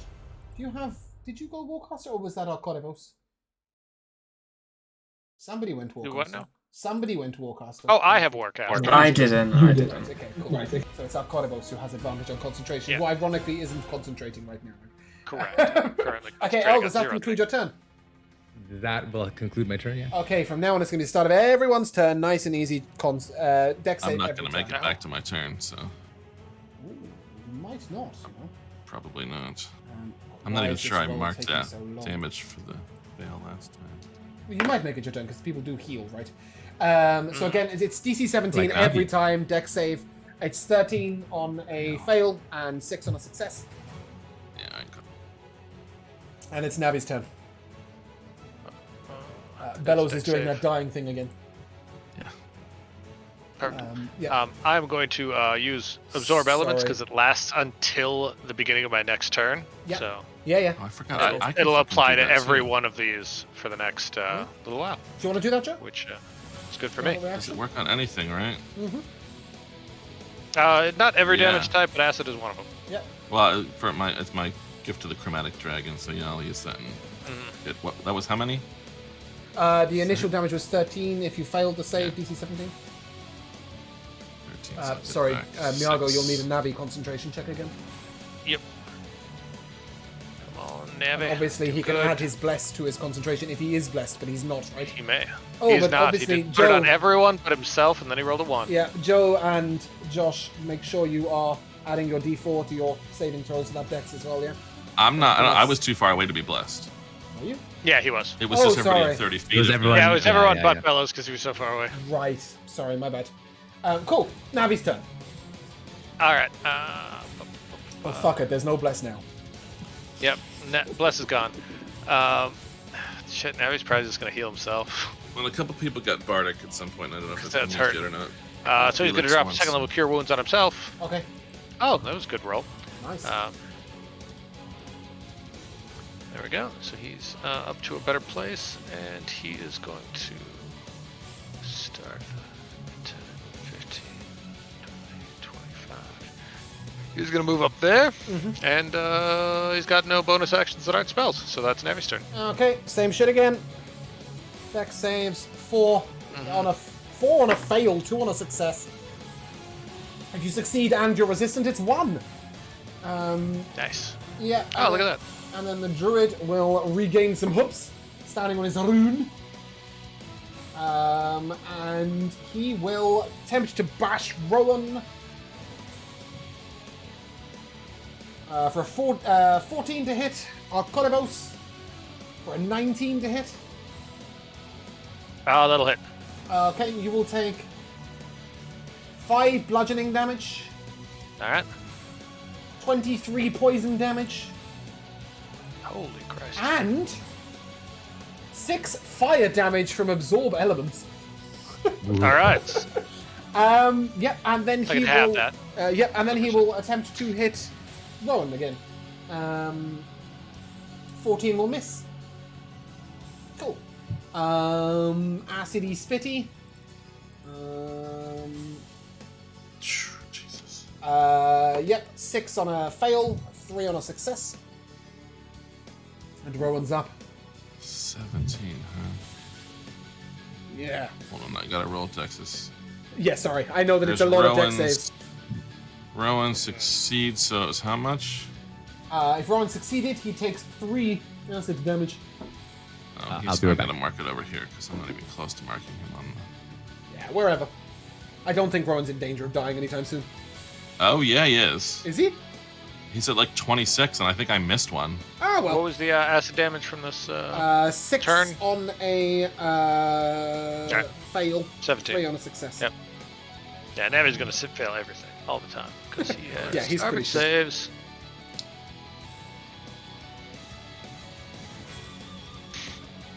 All right, Away, sorry, Navi. it's Rowan's turn. Yep. Um, It's that 5th He level needs to- spell slot getting used. yeah, well, he's gonna have to. It's not as good as I'd like it to be, but he's gonna have to mass cure wounds people, Cool. or just re-up aid, which is better. 6 creatures getting it is better than Yeah. 3 getting a predictable And obviously amount. it can roll well, and he's going to give resistance with it, right? Right, I suppose so. Okay, so Can I make the that's- assumption you will choose acid? Yeah, that seems like a good thought. Yes. Really good call. That'll also free Okay. up absorb elements for you guys. So mass cure wounds cast. Not That is amazing. not the number you were looking for, 1, but 6, and 3. No, so that's going to be on 6 people, which is That's about everyone. everybody I want it to be. it's everyone. Yeah. Yeah. I will let Alright, it hit so- over on the corner if he needs. Yeah, I was gonna say, what's the distance on that? I don't know if it's gonna reach me. It's the distance. Yes, that I won't let it bypass. Is it 30 or 60 feet? Sorry, let me look. 60. 60. Yeah, that's fine. You can have it as well. Oh, okay, yeah. Yeah, sure, and thank you'll you. all get resistant to acid. How long does that go? Till his next turn, I believe. Okay. Well, that's his action. I mean, he can inspire something, I guess. Probably. Is anybody looking as horrible as himself and Bellas? No. I'm at Well, about then half, we but only because I got a lot of 8 hit points. So you do you and Bellows. Yeah, well, he can't inspire himself, so he shall do Bellas. All right, perfect. Yeah, Bellows does seem to be doing very effective damage, right? And you are holding that massive tree creature off on your own. I just wonder if Rowan should risk trying to run away. Is this guy still shocking grasped? Is that recent enough? Yeah. I haven't acted since then, so. Oh, He doesn't he have a has. But there's. Yeah. He has acted. Oh, yes. Which way round is it? Yeah, his turn reset. Yep, no, he gets his reaction back on his turn, so. Judging by the fact he absorb elemented, I will tell you for free, it doesn't look like he's. That's true. out at any point. But, like, can you even get away from the acid? It's hitting everybody, right? The acid is literally the only person it's not hitting is L because he's round a corner. Then he'll just stay where he is. I mean, the dude hasn't been hitting him very much anyway. So. Yeah. Alright. Okay. The acid this turn is nice and low. 4 on a fail, 2 on a success. Felix, you're up. And is that a 1 with resistance? It is indeed. Yeah, you are all resistant. So half all those numbers. So 2 on a fail and 1 on a success. That's what we like.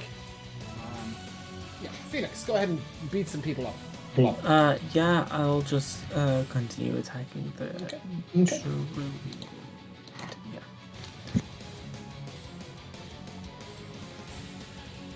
That's an 18 to hit. Yep, he will absorb elements. He doesn't like you punching in the face. Reroll ones. So that's 15 plus another 5, so 20. Okay.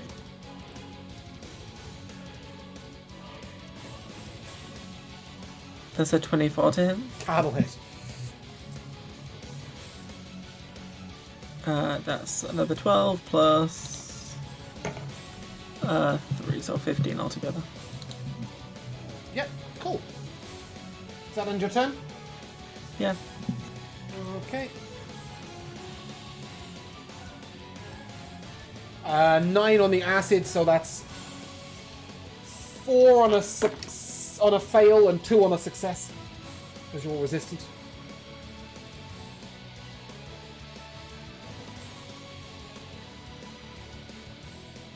I didn't think about how many rolls this would be. At least it's keeping everybody active, right? Well, some of us are doing. A bunch of us doing 2 characters. Yeah, sorry about that. I can It roll does them. make it slow it down a little bit. That's alright. I got it. It just takes the time. That's all. Yeah, I don't mind it doing taking time. one more step. I am looking forward to my break hot dog, though. Bellows, you're up. Mr. King, can you see down the hall? Is there nowhere free of this damnable acid? No, it's killing me. It hasn't hit you once, El. I know. I just don't want him to feel bad that I'm completely safe. Yeah. And, like, Right, but I can get over there. yeah. Oh. Can you? Okay. In that case, then I I will tell him. ridiculously I'm far. Come over here. Yeah, I'm gonna hit this guy without getting my run up, unfortunately, but I'm gonna hit him first. The tree, yes. Yeah, the tree that I'm still next to. That's gonna be a 20 to hit This dirty. tree is severely wounded, by the way. I probably should have mentioned that at some point. Carry on as you were. 19 bludgeoning damage. It was a Okay. 20 to hit. Yeah. He is on death's door. And I will hit him again. Cool. That was it's a 21 to hit and 8 plus 9, 17 bludgeoning damage. Okay, he should die. But you see that the magic holding him together keeps him standing up. You get the impression that to take him out, you'll have to kill the druid first. Delightful. Sort of what I thought about at the beginning and didn't do, but That's fine. I can with my You bonus have action. 90 movement. Oh, that's not even it. 100. That was just to where I have 110. Plus a 20-foot pounds. Well, if I use my action, Yeah. I go 165. Yeah, wait till you get taste again. Yeah, it's pretty crazy. And when he gets around that corner, Al, if he hits you, it would really hurt. Oh yeah. But as And long as you've been safe especially back me, there, I would literally be fucking Bludgeoning. dust. Yeah. Yeah. Cool. I'll just go to where it seems safe. So, Bellows, you're off of the acid train. Yay! Yeah. Oh, sorry, Bellows. Did you have a bonus action on that way? Or was that a dash? That's the running, yeah. Okay, yeah. cool. Success is 2 acid damage, a fail is 4. Oh, look at that. We got a 20. Good for him. Arrenus. All right. Wow. Let me apply Navi's damage real quick. My damage real quick. What the hell did I get? I got okay. There we go. So many things. I need the druid to make a Constitution saving throw. DC 16. Oof, that's a nat 20, I'm afraid. Ah, god damn it. Okay. I will silvery barbs that. Oh, Oh. you dirty bastard. Please. That's a This will be so much 17? A 16, sorry. God damn it, it's 16. Is 16 your save? Yeah. No! Damn it. 16. Give it something else. 16. Can't you make him roll it again or something? Don't you have silver No. barbs too? Yeah. I don't. I No, don't, because I what figured happens? L had What it. did you do? And that was too much fun. I wanted to get him out of that goddamn rune bullshit. Oh, that would have been sick. Was that Vortex Warp? Because, yeah, I was going to try to vortex warp him right into, like, Bellows' personal space, so Bellows could just eat him alive. Yeah, so Bellows could die when he arrived. Well, I think the acid's, I don't know, is acid coming out of the druid or the rune? We're The resistant rune. now. The rune. Yeah, I thought it was coming out of the The rune, druid so I was going to doesn't get seem him bothered. off the rune, away from that, I see. put him Yeah, into yeah, Bellows' okay. personal space, let Bellows eat him alive. Cool. None of that happened. No, it didn't. So, instead, as a bonus action, I'm going to have my spiritual weapon at 4th level, whack him. Please do. There it is. Boom. God damn it! I rolled a 1. Ah, It's been a good round for me, so I'm just gonna wander off. cool. The gonna tree can only hit one creature, so it will do so. Get ready for this, Joe. 11. 26 will hit. That's 10 damage to Rowan, and he is grappled. Then it is a 18 to hit. Yeah, that hits him too. Is another 8 bludgeoning damage. 23 to hit. Yep. Another 12 bludgeoning damage. Man. 26 to There he hit. goes. There he Oh, goes. man. He's done. Yeah, 10 more piercing damage. I would like to use my reaction to activate my trap card.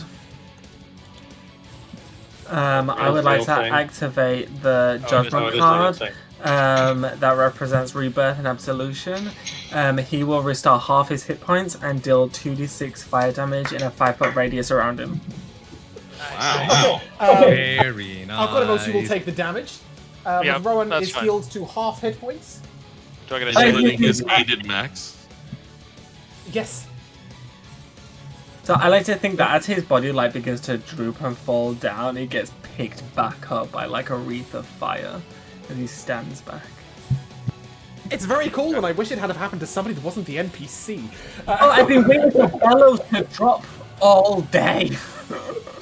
Oh, I see. And he's Bellows just is doing a job and falling down. Yes, so the 2d6 fire was, Yep, roll it up. Josh, That's 7. 7 fire damage to Arkorivos and Winter Splinter and Gelneth. What was the distance, actually? What was the radius? 5 foot. 5 foot. Okay, so just Gelneth. Good. Ooh, okay. Close. Not quite. Wait, was it quite? Okay. I don't know. Um, I don't know if there was a deck save I made one. that's I ended didn't Winter check. Splinter's turn. L, it's you. Oh, man. Well, I'm not going to waste any time reloading, so I'm going to take another shot with Pistol the poking, are you? Pistol, yeah. Yeah. If I am hidden, it'll be with advantage. It will indeed. If not, I'll You are take hidden. steady You're aim. hidden. You're Okay, hidden. okay. You can't, yeah, you wouldn't be able to take steady aim because you need to step around and step back, right? It's a 14. 14 to hit. Who? Yes. The Druid. I'll hit. Oh, Nice. nice. Well, I'm not gonna lie, he lost concentration on boxing like 4.5 months ago. He hasn't put it back up. Yeah, 21? Is that? That's a 21 damage. You have turned off the acid. Yes. Kind of nice, kind of not. I need a dex save from everybody in range, please, and that will include L, because L, you would have taken the step around the corner. Right? Yes. Everybody but Bellows, a dex save, please. As green spikes of branches reach out from the room. Is it DC 17? Nope. Did anybody make Nice. it? Come on, row. I made it. Cool. L and Felix, nothing happens. Everybody else, you are pulled onto the rune. Oh. I don't know. Put me and Navi on there wherever we get pulled. Well, I'm going to put you under your spiritual weapon, and then I'm going to move your spiritual weapon round. All right, you can do that. You're pulled onto the rune. allowed. El, you succeeded, correct? And Felix, you succeeded? Okay. Yeah. And these branches pierce through your skin as they yank you. I need to roll this again. No, I'm going to roll it on roll 20 so you guys can see it. It is...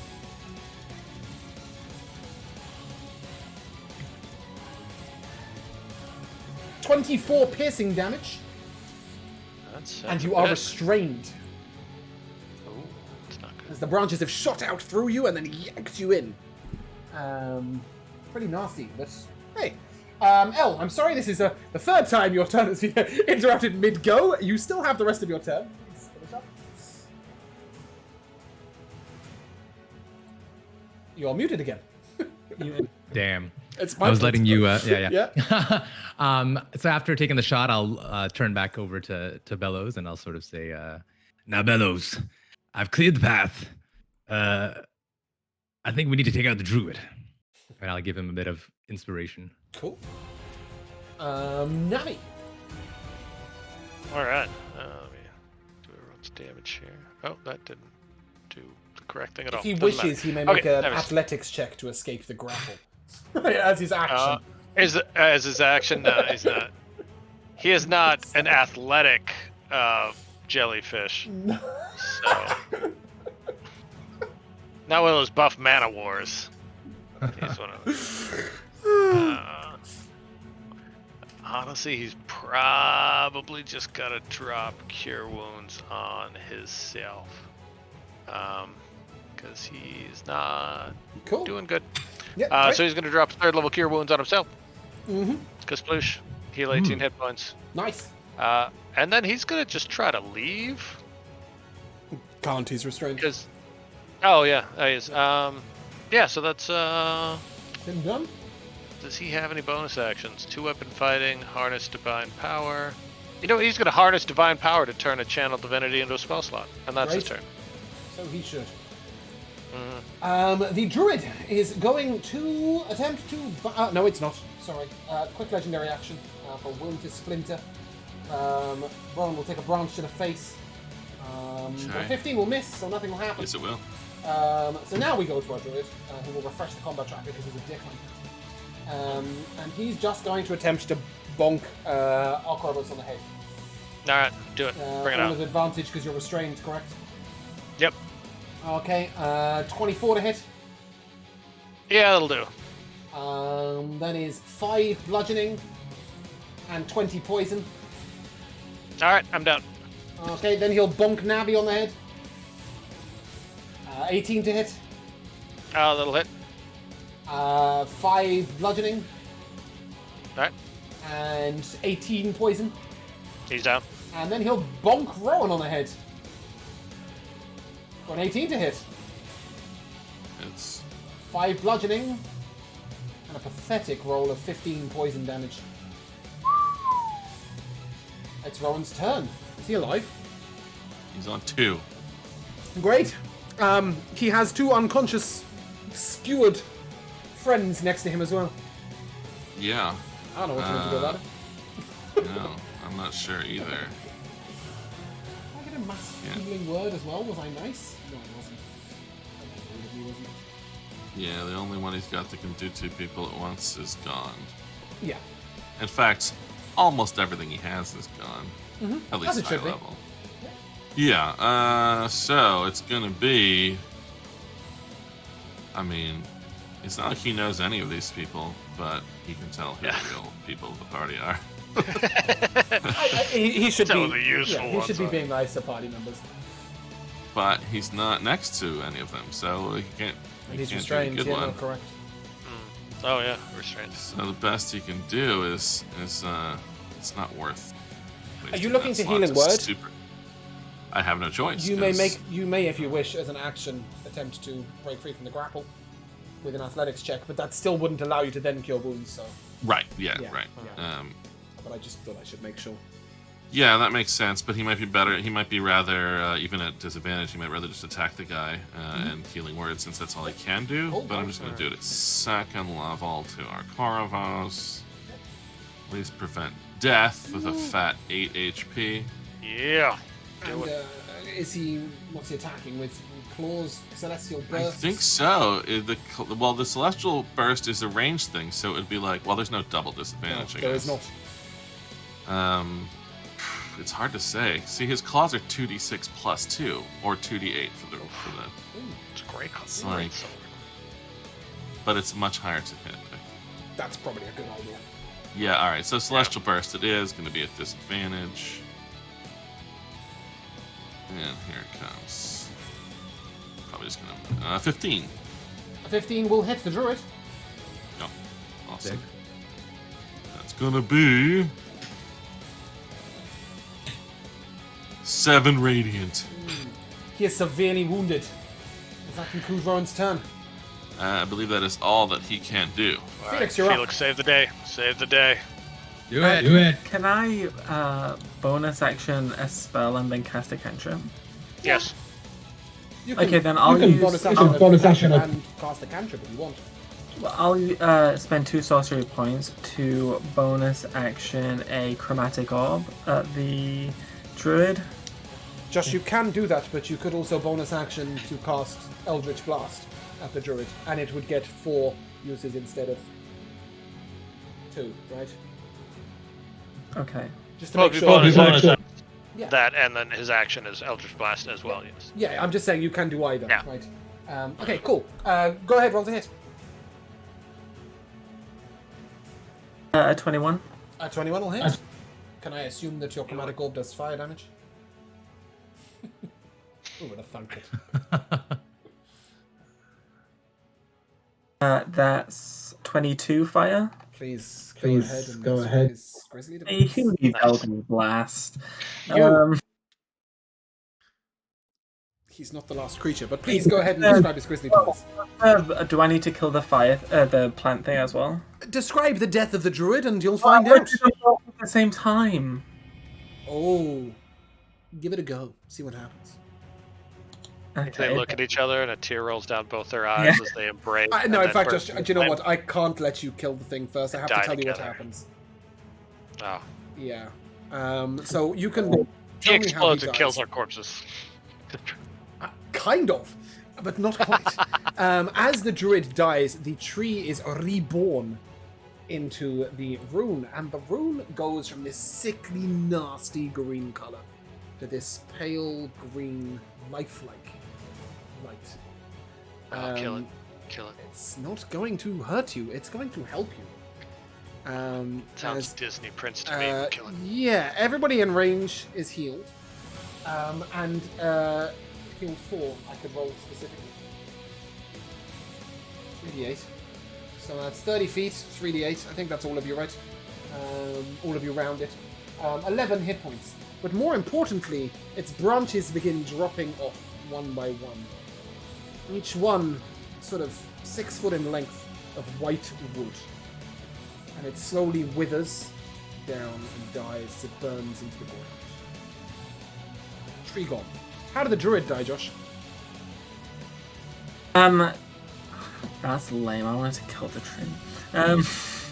Fuck the healing. I'll cure wounds, everyone.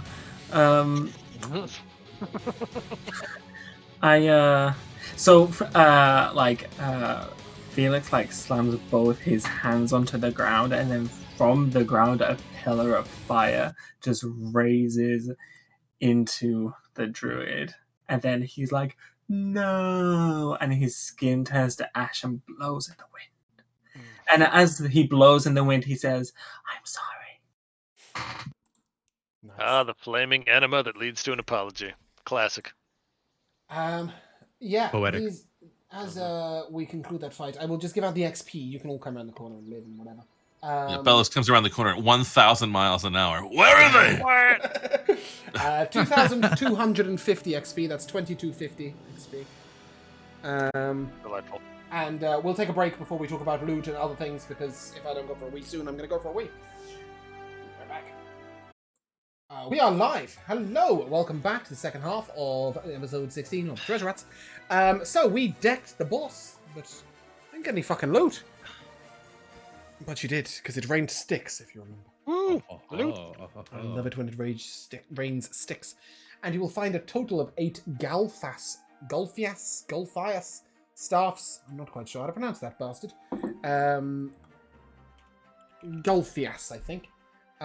Staves, let me know if you can't find them on D&D Beyond, but basically each one of these is a withered branch of the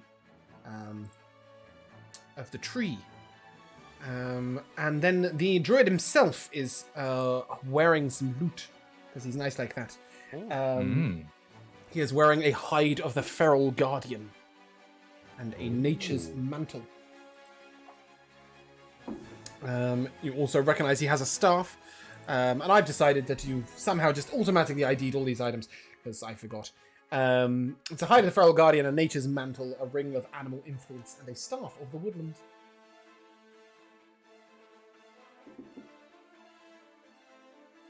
Which is pretty cool. It's amazing. Yeah.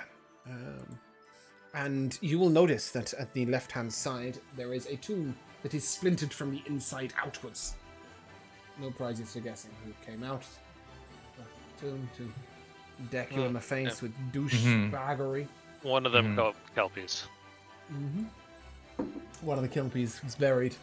That is true. Yeah. So there's that stuff. There is also, of course, a chest at the end of at the bottom, which was locked. I believe El was shouted at. Well, Bellows shouted it, actually, didn't he? Sorry. Yes, I should have known it because Bellows was shouting things. Yeah, so El, if you wish to take a look at the chest, you will find out that it is not locked by any mundane means. In fact, the biggest problem is that the wooden chest has literally grown closed. You're going to have to chop it open, I'm afraid. This sounds like a job for somebody that I know. Felix will step up with a battle axe. Yeah. Once you chop into it, it'll just spill gold at you. That's nice, isn't it? This gold is ancient, and each gold piece has a depiction of a tree on it. Perhaps once it was the currency of a local land, but hey, it's still gold and it's still the right weight. And there is in fact 3,500 gold pieces here. Or 700. No, we don't give loot to Navi, do we? Yeah. No, so 3,500, 1,700, 650 each? Is that right? Divided by 4? Yeah. 3,500 divided by 4 is 650. I'm really not convinced. No, I'm not convinced. That's totally wrong. Mathy. Yeah, no. 3,500, 1,750, 875? 875. Yeah. Let's try the right math. Yes, 875 each gold pieces if you wish.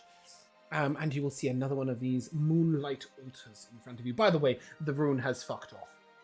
It is still present, but it is not lit in any way. The tree, however, is now grown in this area and is sheltering you all beneath the boughs of its thing. If you want to wait an hour, it'll heal you again for 3d8. Oh. Take a nap under it for all I get. I know. I don't think I got the initial healings. Oh, yeah, okay. Yeah, it's because you went in range. No. No, but if you wait an hour, you can have some healing from a tree, but otherwise you can just go back to a ship. But you do notice that this altar contains moonlight on it. Does Rowan have a second level spell slot for Moonbeam? He does. He Great. does. Let's see here. And so knowing that this has happened before, he will be able to do it again. And subsequently, he will be able to open you the secret room. And inside here, you see something that's a little morbid, to be honest. There is a druid who is literally on the wall, held up on the wall, not hung, but sort of preserved in green leaves that seem to be growing through his carcass, through his body. Whoa. He's been there a long time. And in front of him is a sort of wooden chest, an ancient wooden chest. This one is not grown shut.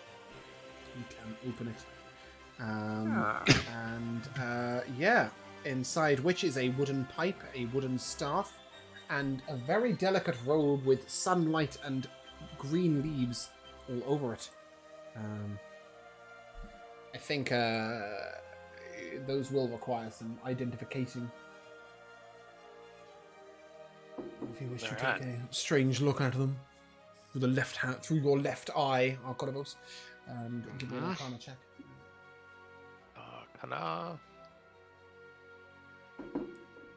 I rolled a 2, 7. It's a stick, a pipe, and a piece of clothing. You'll find out what they are as you progress, I guess. Yep. But for the sake of making life easier, your characters have no idea what they are, but your players do. Just so that you can stick them in the loot. But you will have to identify those or get them identified down the line. The sticks that rain from the ceiling, from the tree, they're quite uncomfortable to touch. They appear to still contain some of the corruption, and Rowan will certainly not go near them at all. But it is in your best estimation that you have cleared out this area. Are we in fact just gonna add that gold separate, guys? Or did We can. I'm yeah, happy go to for put it. it in the pot, though. But yeah, whichever. I don't care. Just want I to have a funny feeling put that- somewhere not twice. I have a funny feeling that Felix always adds his to himself. So there may be some multiplication going on, and I will try not to care. I do, yeah. It turns out that the Golfias tree is not in my shed contact. yeah, I was looking it up. I don't Yep. know why. I have that book. I know I have that book. I know where it's from. It's from Tales of the Yawning Portal. So I don't know why that's not coming up. But maybe it's been adjusted or something. Let me see if I can get it to at least ping it to chat. Here we go.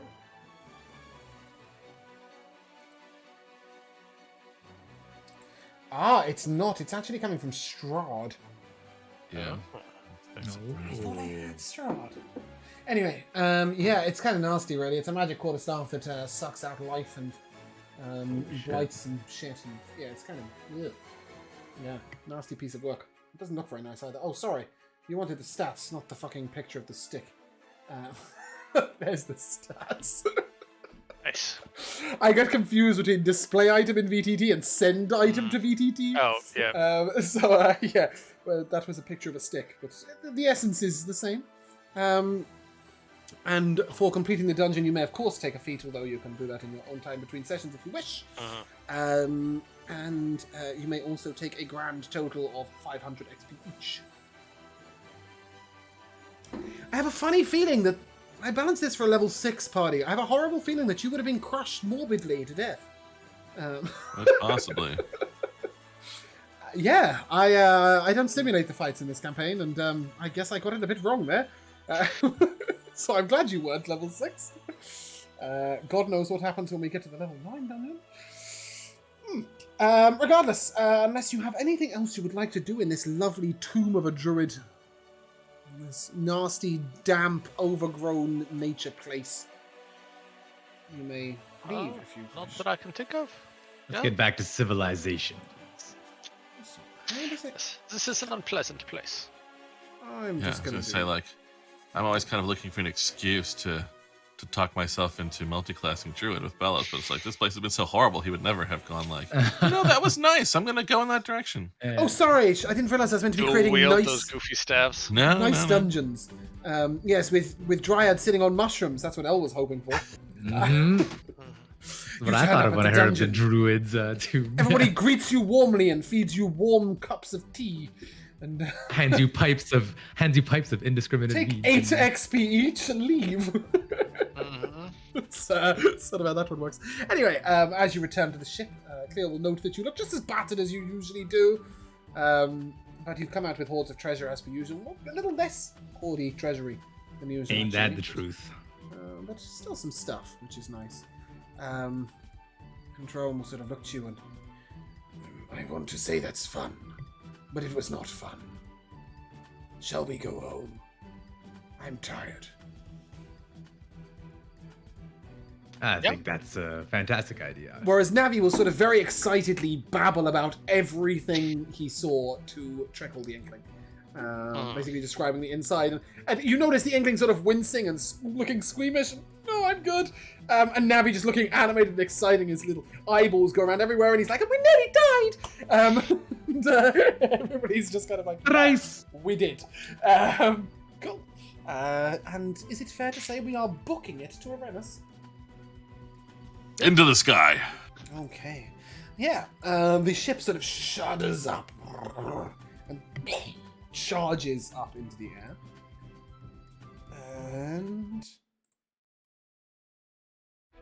you are able to make your way over to the great town of Arrenus. No, that's not what I wanted to do. I've moved the tomb. We're not having that. The Druid's Rest follows you everywhere you go. Excellent. Yes. And upon getting close to Arrenus, the crew sort of all look. I mean, I don't know. You guys probably missed all of this because you're just fast asleep, like trying to recover from near-death experiences. But if you were to be awake, you would notice that the crew all quite, intensely excited at returning to Arrenus. Most of the crew, yourselves, I think, included, all have homes in Arrenus. Cleo has quite lavish estates on floor 273, which is not that far from the top. There's 350 floors in Arrenus. So yeah, she's got quite extensive estates. Lorelei has extensive estates as well. Brandy has a little hut. She mostly stays on the ship. But yeah, everybody's got their own sort of home. And I wonder, perhaps some of you might have homes. What about Elle?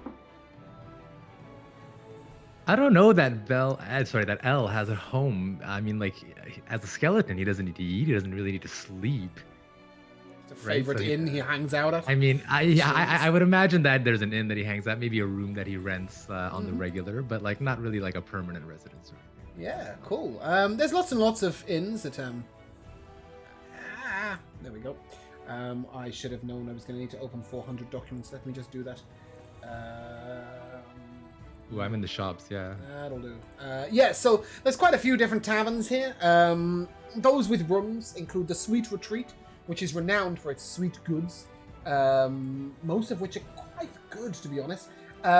They are attached to the back of the bread bin, which is really known for its fabulous cakes. There's Pissed and Broke, which it does have some ramshackle rooms, but most of the people there are exactly as the inn says. They are pissed and broke. Yeah, it's really quite shabby. The tables are a little rough in there, and you guys have probably been in there for a hard ale or 12 every now and again. The Merry Minstrel has rooms, fabulous rooms, and indeed many a courtesan that can be hired. They have 3 floors of rooms, various music halls. There's the Maiden's Head, famous for the head of the maiden that sits in the very center on a pedestal. It is beheaded head of the maiden, but it greets every customer warmly as they arrive. There's rooms there. There are no rooms at Potent Spirits, as Potent Spirits is full of potent spirits, many of whom can trouble a patron on a night's sleep, unfortunately. No, I think that the Merry Minstrel would likely be a place that Elle would yeah, Juliet's lovely as well. It's a nice place. It's a good place. It's run by satyrs, and satyrs are always satyrs, I don't know. Satyrs are always really sort of welcoming and good company. Yeah, I think Elle would enjoy staying there. What about Arconivos? Does he have a place of his own? I imagine if he has a place of his own, it's back in Academia's. Right. Or Academia. So he might just have a place that he frequents around here. Perhaps the inn that is inside the carcass of a dragon? Yeah, that seems like a really fun place. Yeah, so basically the flagon in a dragon is built into a dragon's body. Oh, Simic Hybrid owner, yeah. Yeah. Oddfink is an place. unusual fellow. But we'll meet him at some point, so I'll leave that news elsewhere. Felix, do you have a home in the city? Place you frequent? Felix doesn't know if he has a home. But when he was brought back, he just kind of went from city to city, town to town, tavern to tavern. He didn't really stay in one place very long. So much of your... Yeah. Much of your... Sorry, I can't talk and until you press that button. Thank you. Much of your resting time is spent on the ship. Cool. And what about Bellows? So, if we recall from the very first episode, Bellows had a sort of dumb apartment in which he was doing too much mechanical work and pissing people off. He also doesn't pay the rent and doesn't care about whatever stuff he might have that he leaves behind. So he probably can't go back there right now. But what he also does is go, like, he's just sort of sequentially in a circuit pisses off the people who like sort of spend their time in each of the taverns.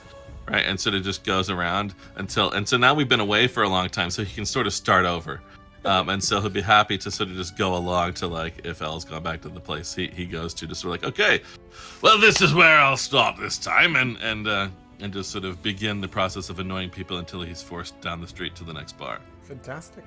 It is worth mentioning that you each time you return to the city, expecting your home to have not been maintained or not been kept locked or not been, because you haven't paid the rent, somehow it seems like it's still okay, and everybody else on the entire ship apart from Bellows is aware that Cleo just pays the rent. But Bellows just sort of thinks that, they haven't bothered turning me out again. Right. Yeah. But as is tradition, when you first arrive back in Arrenus, to Cleo's estates you will go. For her wonderful chef will host you for the evening, and there are more than enough rooms for each and every one of you to take a night's rest. And so we make our way into the great city of Arrenus.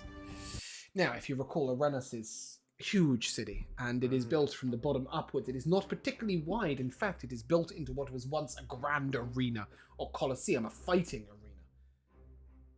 But it goes up and up and up, and magic is used to sustain these completely unwieldy buildings that have hiccups and generally sort of maneuver around twists and turns and up and around corners in ways they shouldn't be able to balance. If you are within the city, you are forever troubled by tupers and thripers. Tupers and tripods, I believe, in fact, is what I was looking for, which are tiny little airships that sort of buzz up and down with their little helicopter motions. And if you're on the ground level, or even if you're on the street levels elsewhere, you'll know the pods, these single wheel contraptions that bustle along at 1 million miles an hour. And in fact, the city itself bustles along 1 million miles an hour pretty much all the time. And perhaps that's why Bellows actually deigned to stay in a place here. These high up bridges and low down buildings, and often,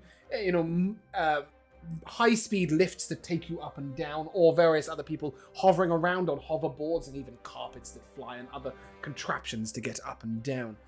It is generally accepted that the richer you are, the higher up you live, but there are exceptions to this. At the very edge of sort of roads, there's always that one building that sort of juts out awkwardly or didn't quite fit into the right space, these small ramshackle buildings, much like the one Bellows has been staying in. And much of the crew, you will know of these little haunts. I mean, for example, if we look at this little sort of spire top, those who live within the tower are probably quite rich, but whoever's got that spire top is, somewhat less well off, and they just sort of bought this little shack in the corner.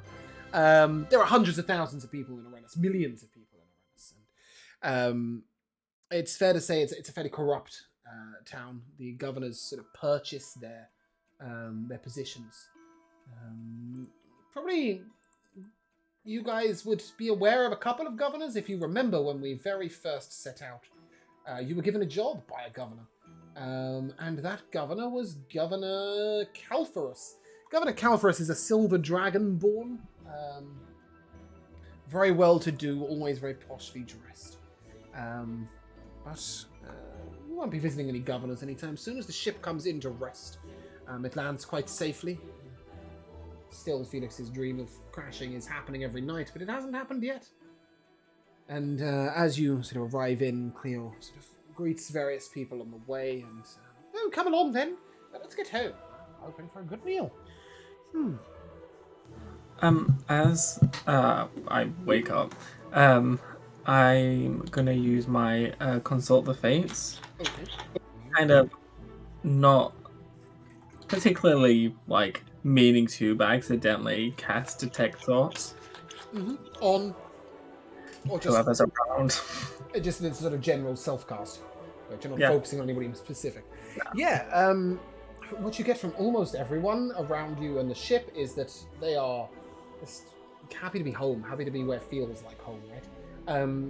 A lot of them have got all this cash that they've sort of built up, because of course you're only getting a percentage of what you are bringing in, though I'm always giving you the correct percentage, right?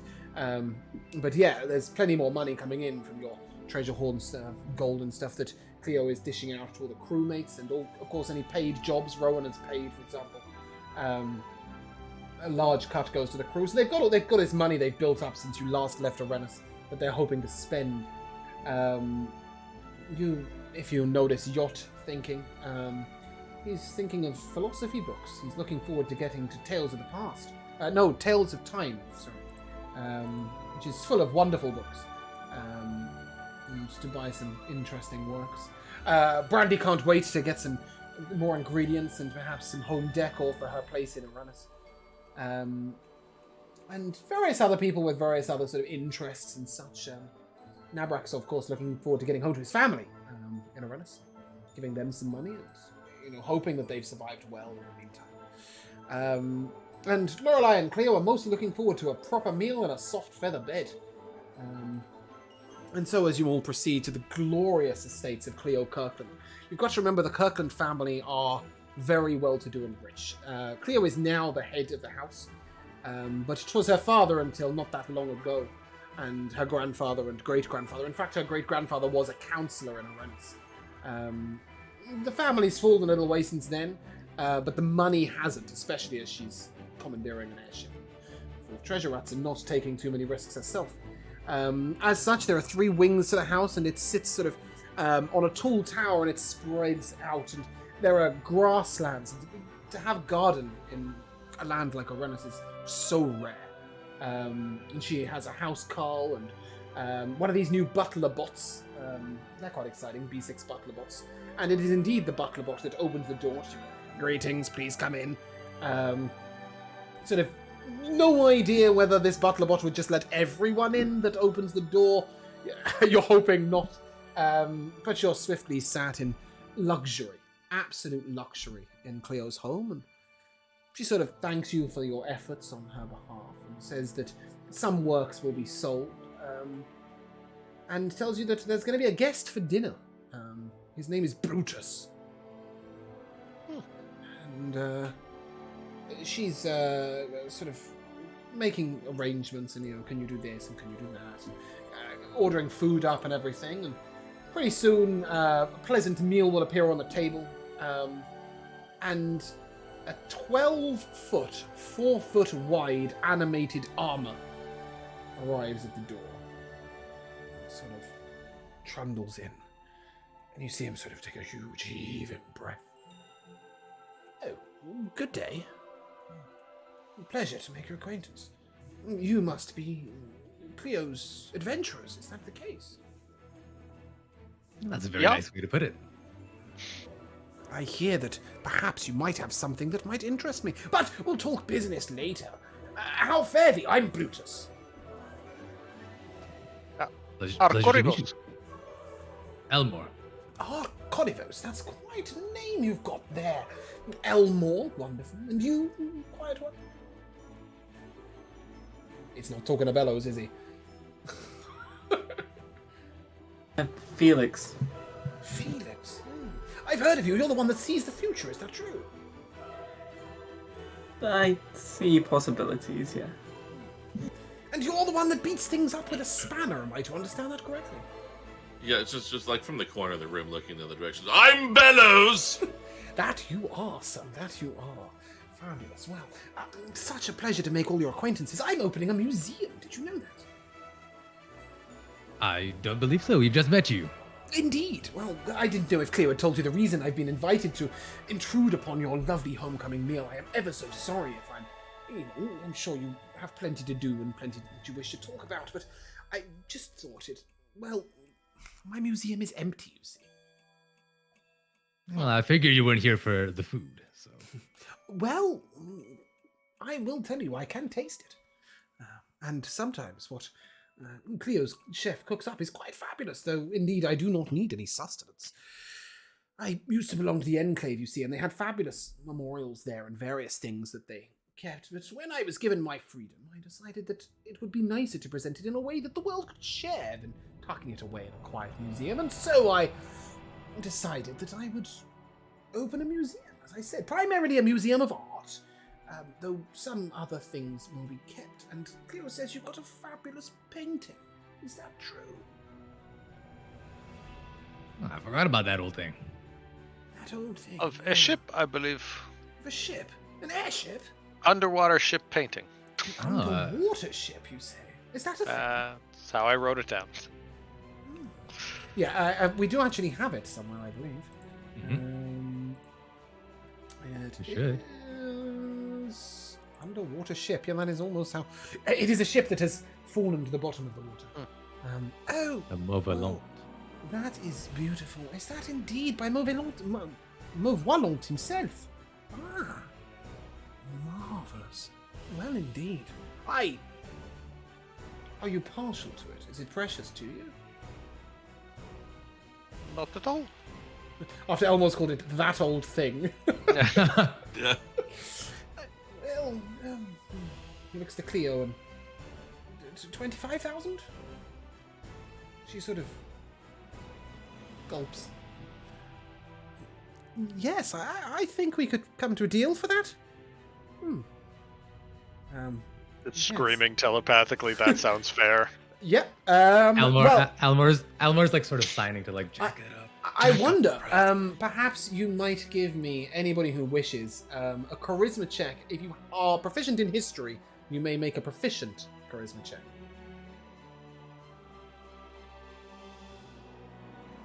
So it's a history check using your charisma modifier.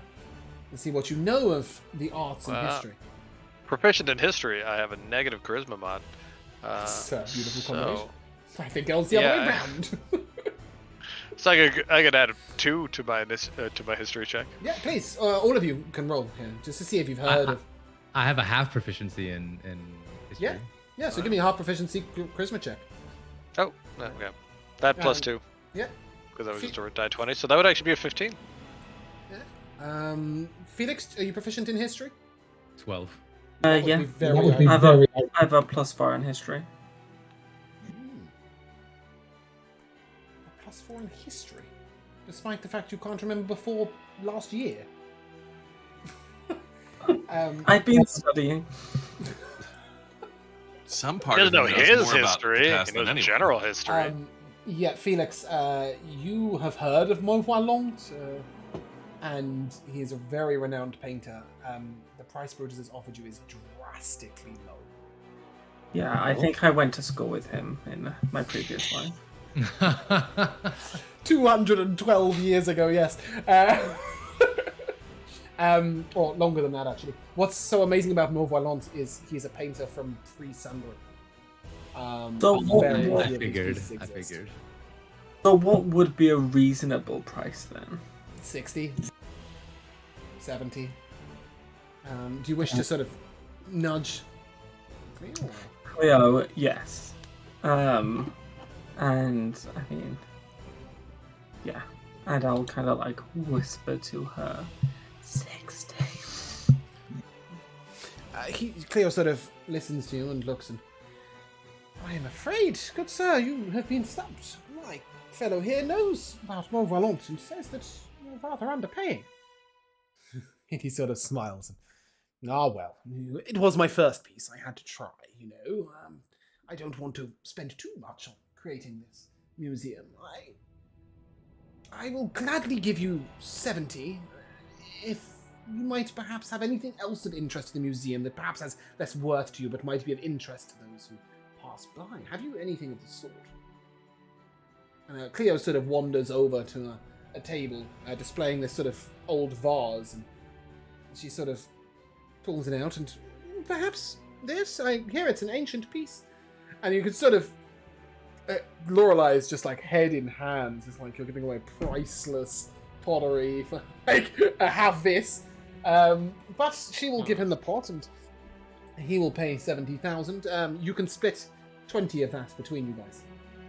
So $5,000 each. And he will say to you, if you do find any more pieces of wonderful art, especially any mauve ones, I will pay you most handsomely, and if you ever wish to get rid of anything that seems unusual or unique, please do ask me. My museum is on floor 212. It's 312, and it's not that far from a couple of the governor's houses. It's an extensive building. It's very difficult to get a brick building up that high and waterproof. Quite difficult to commandeer, but my work for the Enclave for the last 300 years has earned me some money, and, well, so, if you do have anything, I'd most appreciate. But perhaps we could talk of that at another time. Food is arriving. And he sort of gestures over, just because I know that you guys won't necessarily know immediately what you want to sell. The one thing you won't be able to sell him is like gems and stuff that's just worth financial money, but anything that he would be regarded as an unusual piece or a treasure or something unique, he may well pay better than your average merchant. Got plenty of that. Yeah. Cool. And one change, I'm just going to do this while I remember. Shop list, Brutus's Museum of Art. He now has a underwater ship. Mauve Valence. He paid 75,000. If you wish to buy it back, he will allow you to buy it back for 180,000. That's nice of him, isn't it? So, that's now Belongs in a museum. Yeah.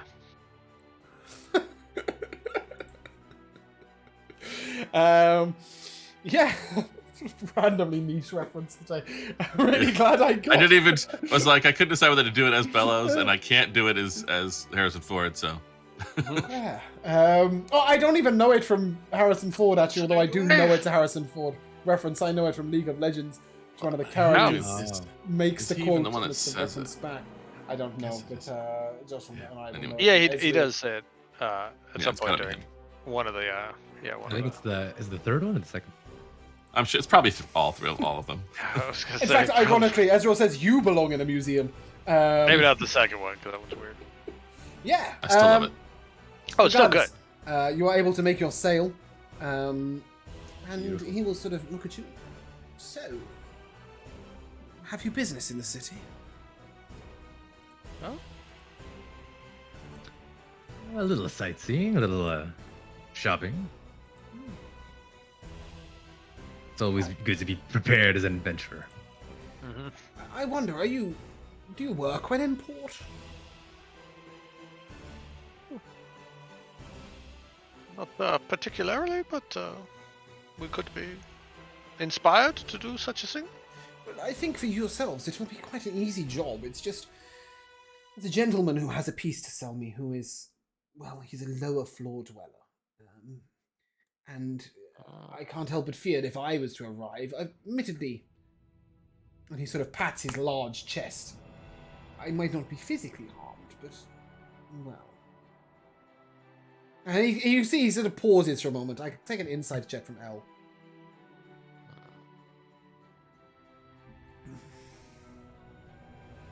Nine. Yeah, he doesn't seem to want to go down there himself.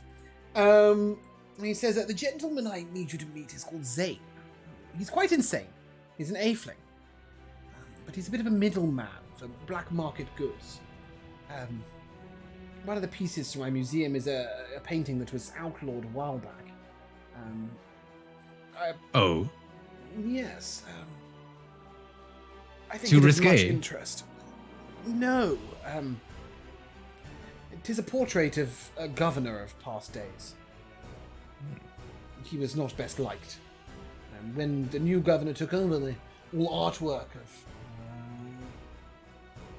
I can't have called him Governor Palpatine. That can't be right. I hope it is.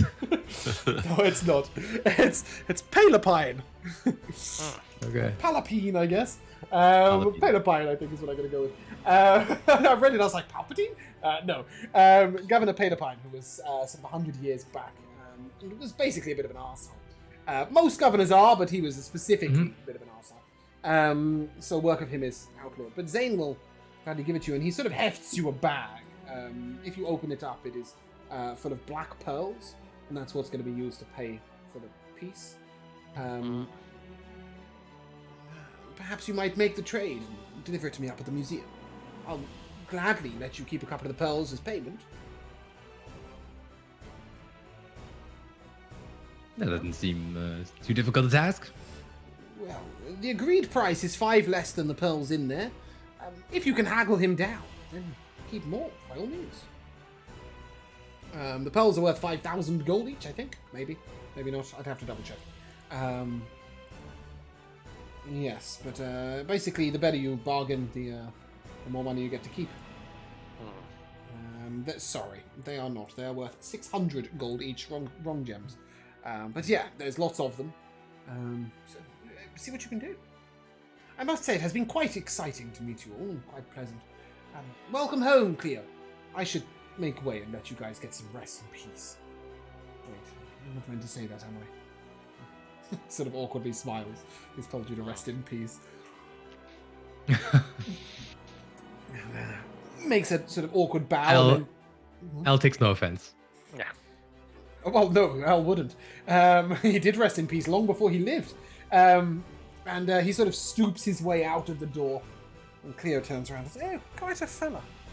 And Lorelei just, "You just sold him a 200,000 gold piece ancient Angua pottery piece for 10,000. Goodness me, Cleo, you should learn the value of things." "Oh, well, I wasn't doing anything with it, was I?"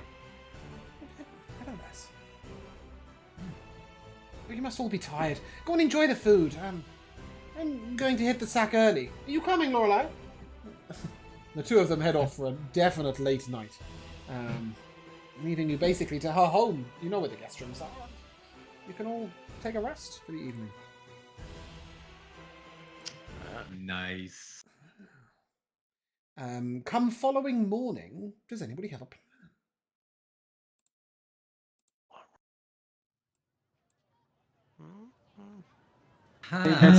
There's a couple of shops I want to go to, but apart from that, nothing. Indeed. Yeah, I was also just looking at the shops list. I am interested in this hide of the feral garden that we picked up. Okay.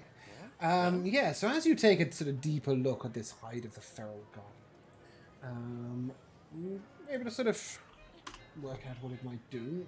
I'm not going to find that in the stars, am I? Yeah, so it's currently in its dormant form. As you spend longer with it, does that ping? Oh my god, that's a lot of information. The longer you spend with it, the stronger it will become over time. But yeah, at the base, it'll allow you to polymorph into a giant owl and have +1 bonus armor class.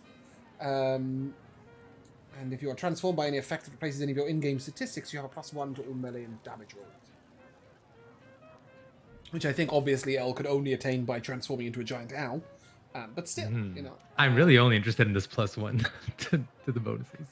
Yeah, well, later on it becomes a +2 and a +3, and you get to turn into a fucking polar bear. There's never an occasion where it can't at least be somewhat useful to turn into an owl, right? Yeah. But one of the things I was looking for was an armor upgrade, but I mean, like, if this is laying around and nobody else is wearing leather right now. Yeah, I got no need for it. Maybe I will scoop that up. Definitely. Which shops take your eye, Felix? As you guys sort of wander through the city. Is it fair to say you're wandering as a group? Can we wander as a group? Is that okay? Yeah. Yeah, I'm all for that. I know that some of you might not take interest in the stores, but realistically, the stores, there's a lot of more than just what you can buy in them, right? There's also quests and stories and all sorts. So, Felix, what takes your eye? Well, there's 3 stores I want to go to. One of them being Fabian's Finds. Fabian's. Yes, a fairly middle-of-the-road store, sort of for 180-ish. Fabian is somebody quite exquisite. He's an Abshagwa. For those of you who don't know what an Abshagwa is, an Abshagwa is a one-eyed creature who sort of hovers about 5 feet off the ground most of the time. He wears a fabulous multicolored robe, and he is a plain traveler, or he once was. He'll tell you that long, long ago, prior to the Sundering, he has lived for many centuries. And he used to travel between the planes as a merchant, collecting things from one plane and selling them on others. For what is, not worth much on one plane, can be worth great amounts on another.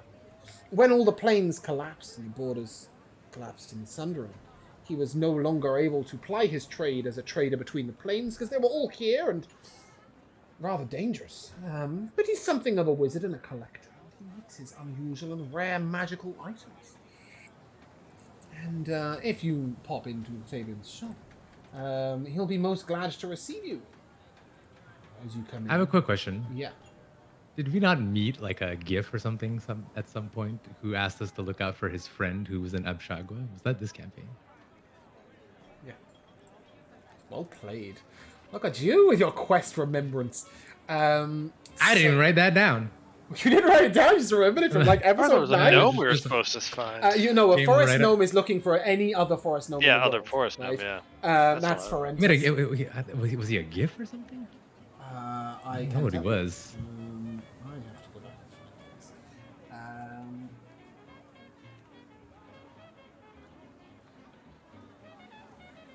I'm sure I wrote it. He was a GIF. Ah, You! How damn. did you remember that? He was a GIF from the Enclave. He was a soldier of the Enclave. The only thing I can't find is his bloody name. It'll turn up. Oh, look at this. I also have I have a note from episode 10. Brutus, animated armor collector and Arrenus, may be interested in the water sphere. He definitely was. I haven't got a name for this GIF, so we'll have to rename him or I'll find him somewhere done in the sheets. But yes, he was looking for his app. He mentioned that a long, long time ago he once knew an Abshagwa who traveled the plains selling things. Now that all the planes are together, he wonders if he was still around. And that is indeed our lovely friend of the show. How cool. So Fabian will sort of greet you. And, friends. Wow, please, come in. Wow, you are bedecked in magical items. Do you come to sell or buy? Bye. Bye. It was a short stay, wasn't it? We've come to browse your goods. Oh, indeed, have you? I have these marvelous things. I've been collecting these. Any small figurines you have that become larger creatures. I've recently acquired a most fantastic one. And he'll pull out a clockwork figurine of wondrous power. Can I demonstrate this to you guys? No, I can't. You need to. That's a hard one to do. I can, but it'll take me a little moment. Clockwork. No, it's not the author's not called Clockwork. The item's called Clockwork. So many clicks involved in pressing this button, but basically, it is a small clockwork figurine.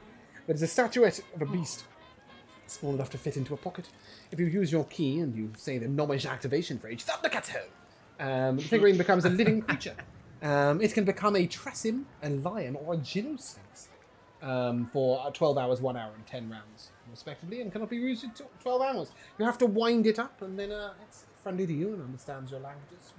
Spoken commands, and he sort of strokes it, and you see that as you look around the store, there are many, many of these unusual figurines. And in fact, a couple of them are not in their small figurine version, but in their larger version. A brass butterfly tremors on the ceiling, and a small jade frog sort of ribbits away on the side of the room. And the Abshagwa looks over to Felix. And, well, you said you were here to buy. What was it that interested you? Was it this? Just with the clockwork. No. I mean, obviously I know what I'm there for, but Felix doesn't. There are items hanging all over the walls and sort of, you can see most things. What is it you're interested in? I guess the thing that has a little label that says "Mirror of the Past" is what. Oh, sorry. Yeah, no. You'll see a mirror on the wall. It's not hanging on the wall. It's got a large oak base and it sits on a mantelpiece. And as Felix sort of course, goes to check himself out very briefly, you sort of hear this whispering sound back. You found yourself sort of flickering to a memory that you don't recognize. you see sort of another tiefling, a male, probably in early 20s, and is flinging little bits of magic at you, and you're flinging little bits of magic back. It looks like a sort of friendly jewel of some sort. And then it sort of wibbles away, and the whispers stop, and once again you're in the shop staring at this mirror. He catches you looking at it. You're interested in things of the past, are you? Felix will like nervously turn around to him. Is this for sale? It is indeed. 3,800 gold pieces, if you please. I will take it. You see he won't touch it with his hands. He sort of takes a velvet black cloth and drapes it over and then hands it to you and exchanges it for the money. A powerful artifact, that, though. When you have as much history as I, sometimes it's easy to get lost in the memories.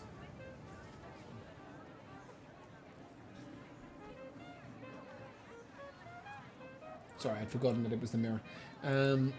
He looks around to the rest of you, and is anybody else interested in making a purchase? Is that an ivory goat? Ah, yes. His name is Umsteigen. Wonderful. This is Rudolph.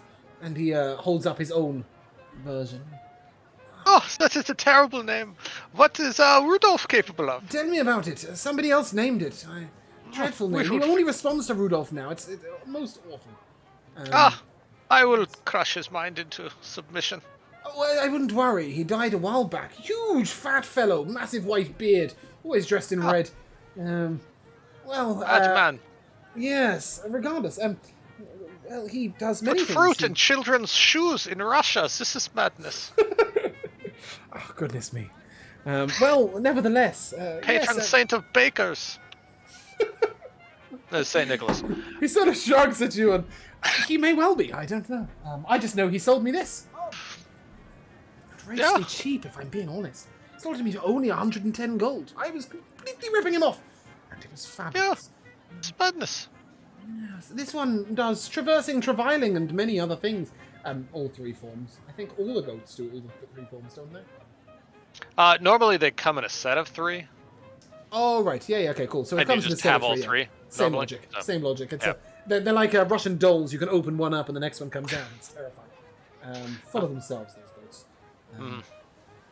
Regardless, he sort of looks at you and, do you collect figurines? Are you interested in any others? I would, let us see what this creature is capable of. Let us see if he gets along with Umsteigen. Oh no, you're not going to just collect ivory goats, are you? I'm not sure I'm okay with that. He will sort of show you the smaller version of Rudolph, a terrible name, agreed. Rudolph sort of, what? Looks over his shoulder. We got a ring of animal influence, which I've decided I took. Great. Hope that for you.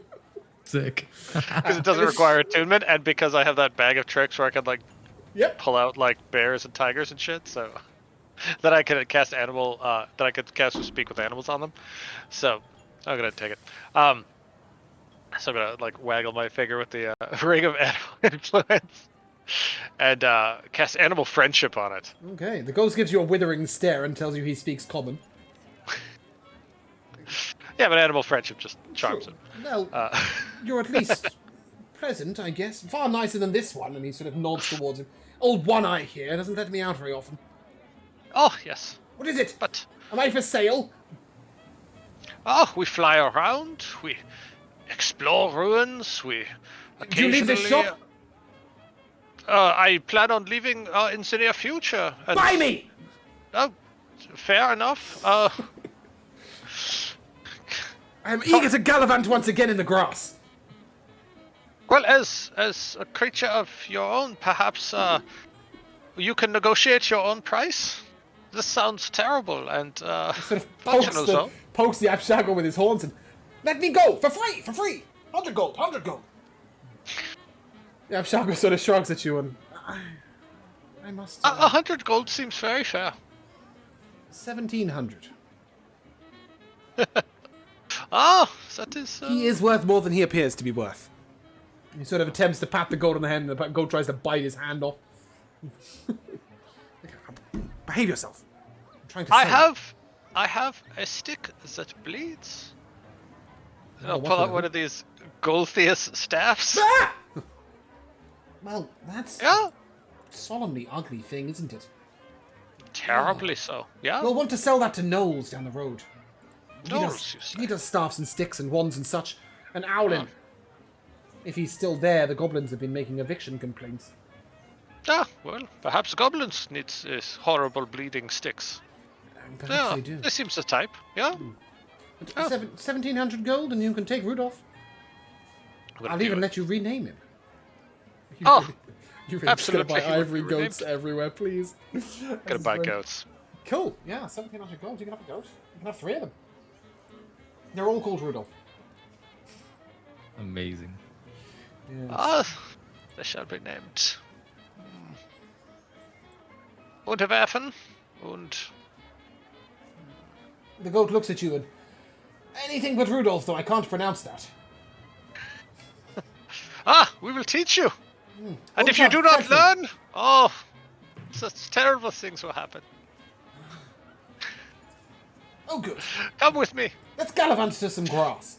No! And the goat sort I'm of just gonna hop on charges top. towards the door, like horns lowered, as the Abshagwa sort of looks. Does our Corvos exit with the goat?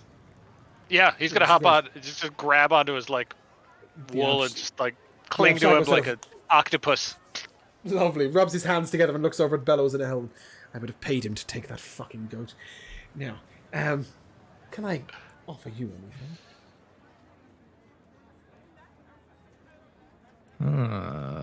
Perhaps, I don't know. Backpack. Perhaps a key. Might find a use for it. And he sort of waves a mystery key around. He knows no more than you what it does. Ooh.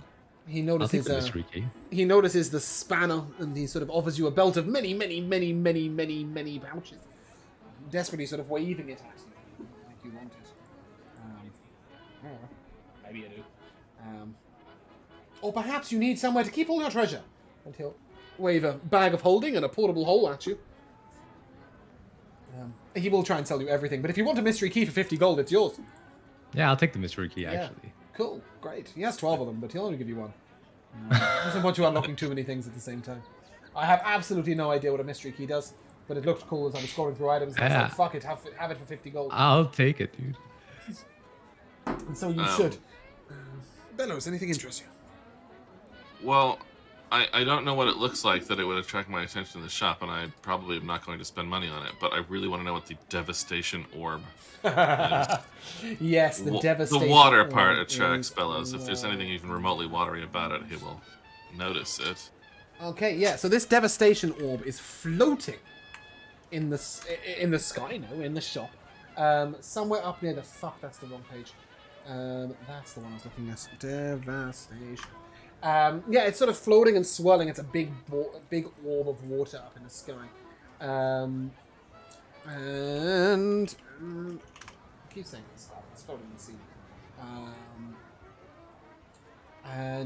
Yeah, it's like an elemental bomb.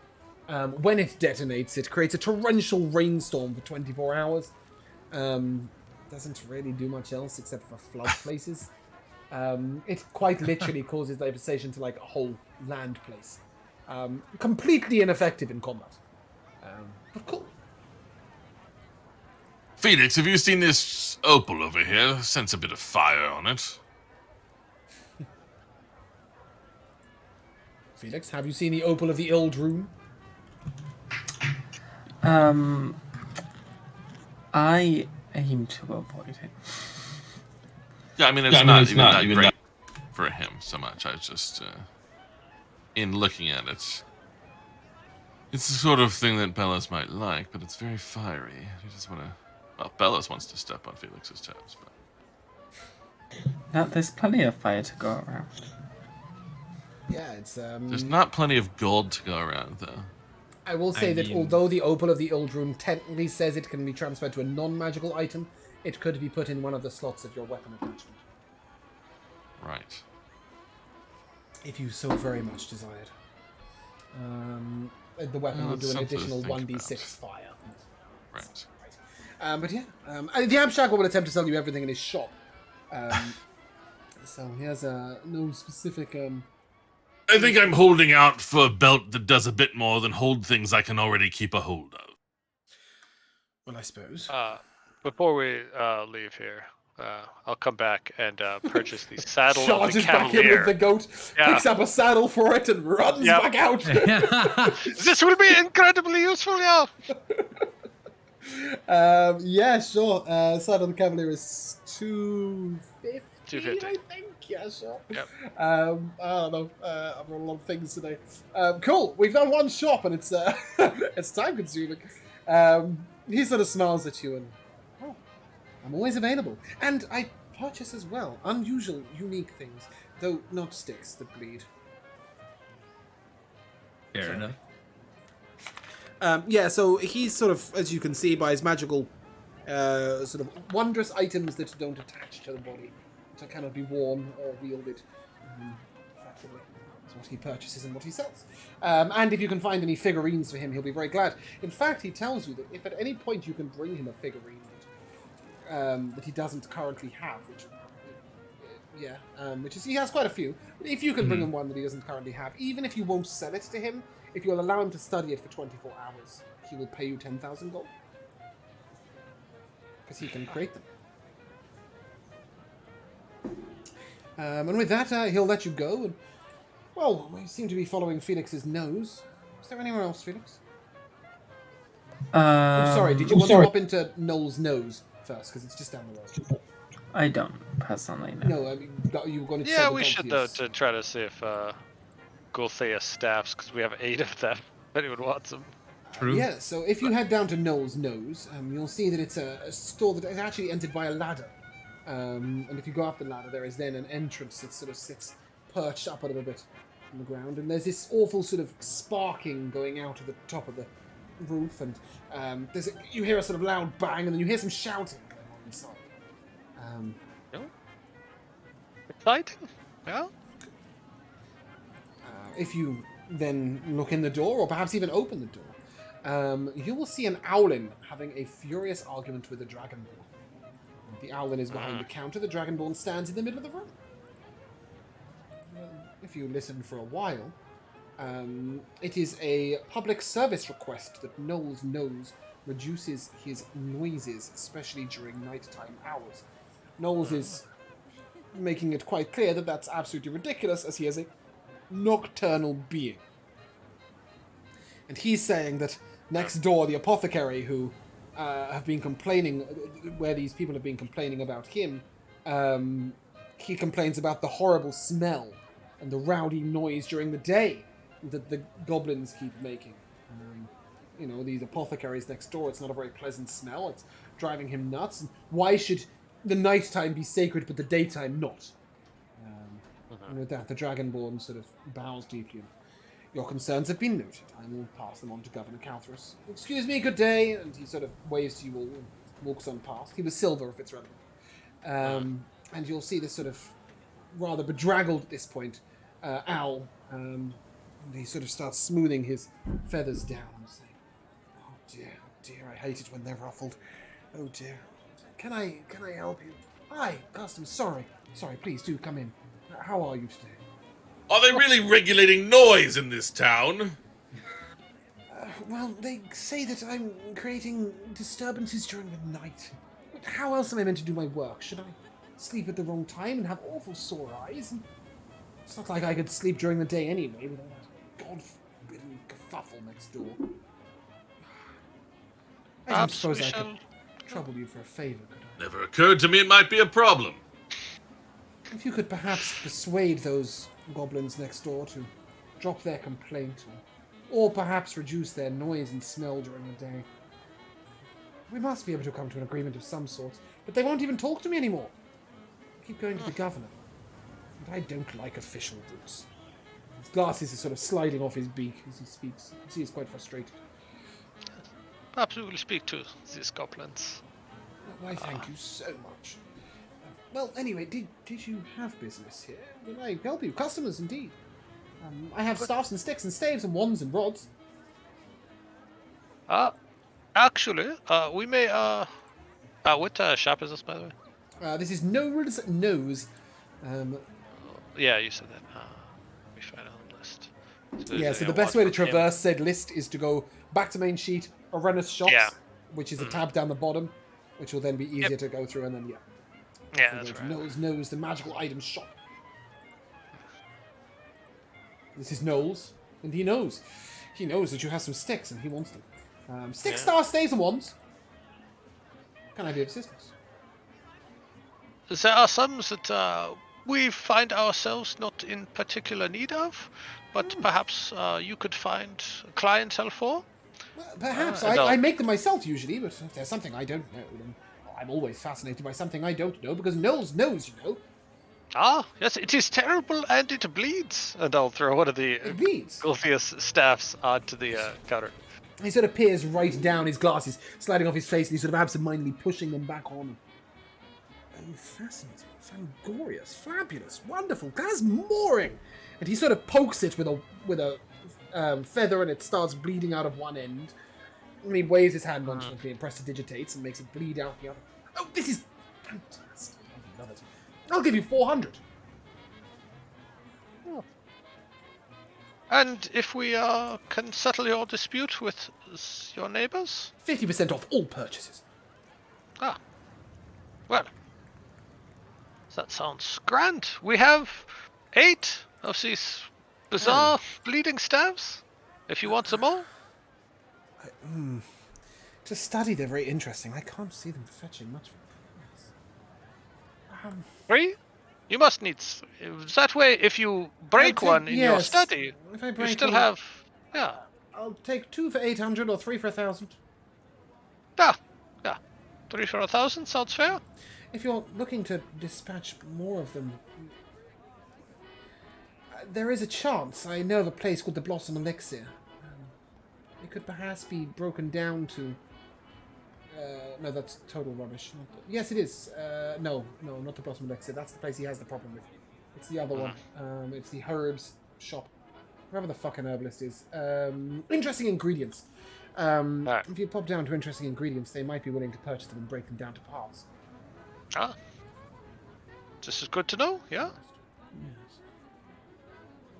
Well, Where on earth did you find such a strange stick? The tomb of a pre-sundering druid. Oh, my. You're treasure hunters. Very much so, yes. Ah, you I must was be in once need a of professor. powerful protection. You are a professor, you say? A professor of what? Psionics. Meta-creativity, specifically. Oh, it doesn't exist. Largely, unless you think hard enough about it, and then you make it exist. It is quite wonderful. Don't swallow! You can't just think things into existence. Absolutely, I can. If one could cast Fabricate, one could indeed think things into existence. You Yeah. present me an interesting conundrum. You should get yourself down to Tales of Time. With some wonderful philosophy books down there. Philosophy is a waste. But thank you. He sort of looks at you a little grumpily. But you will settle You that do know debate, that right? we have an enormous ancient brain that is a repository for knowledge incalculable by anything, and that all philosophy kind of pales in comparison to the raw might of the great elder brain. No, I didn't, in fact. Well, Last time I was at Tales of Time, I saw a book on the secrets of academia. Perhaps that's one of them. I didn't buy it. It was expensive. the brain is well known. All of what is in it is, of course, a mystery to all but the brain itself, but that it is there. There are other mysteries. Oh, the Great Cube. Oh, no one knows about the cube. Great cube. Oh, yes. It is perfect. Absolutely perfect in its dimensions. Yes, a dwarven artisan once, in academia, came to us, and he wished to see the perfection of the cube, and it drove him immediately mad. For he did not have the psionic reinforcement of his great elder brain. The dwarf, he spent days trying to carve an equally perfect cube. He did not rest, he did not sleep, he did not eat, and he died. Oh, yeah. He went completely mad trying to replicate the cube. But it cannot be done, for it is perfect, and dwarves are simply not capable of perfection. That might just be true. They are bumptious creatures. Ah, yes. Well, perhaps. So if you ever have the chance, look at the cube, you will go mad, and we will dispose of you when you are done. But still, it will change your life. Absolutely. Incident will drive you mad. After the wonders of the cube, you're interested in a magical stew. I have lots of them. Oh, no. This one Maybe, produces viscous globs. Oh, yes. Does it require attunement? I do not know. Perhaps we shall find out together. Viscid. That's a word, isn't it? For my scepter is quite It does, I'm formidable. afraid. It just sticks shit to things.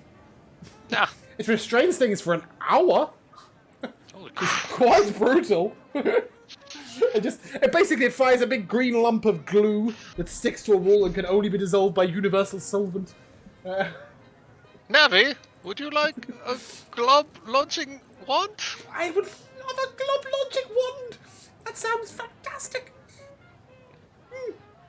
You have the one, Oh, sorry. It can also wand be of dissolved by a entangle? pint of alcohol. Yeah, well, in case you just have that on you.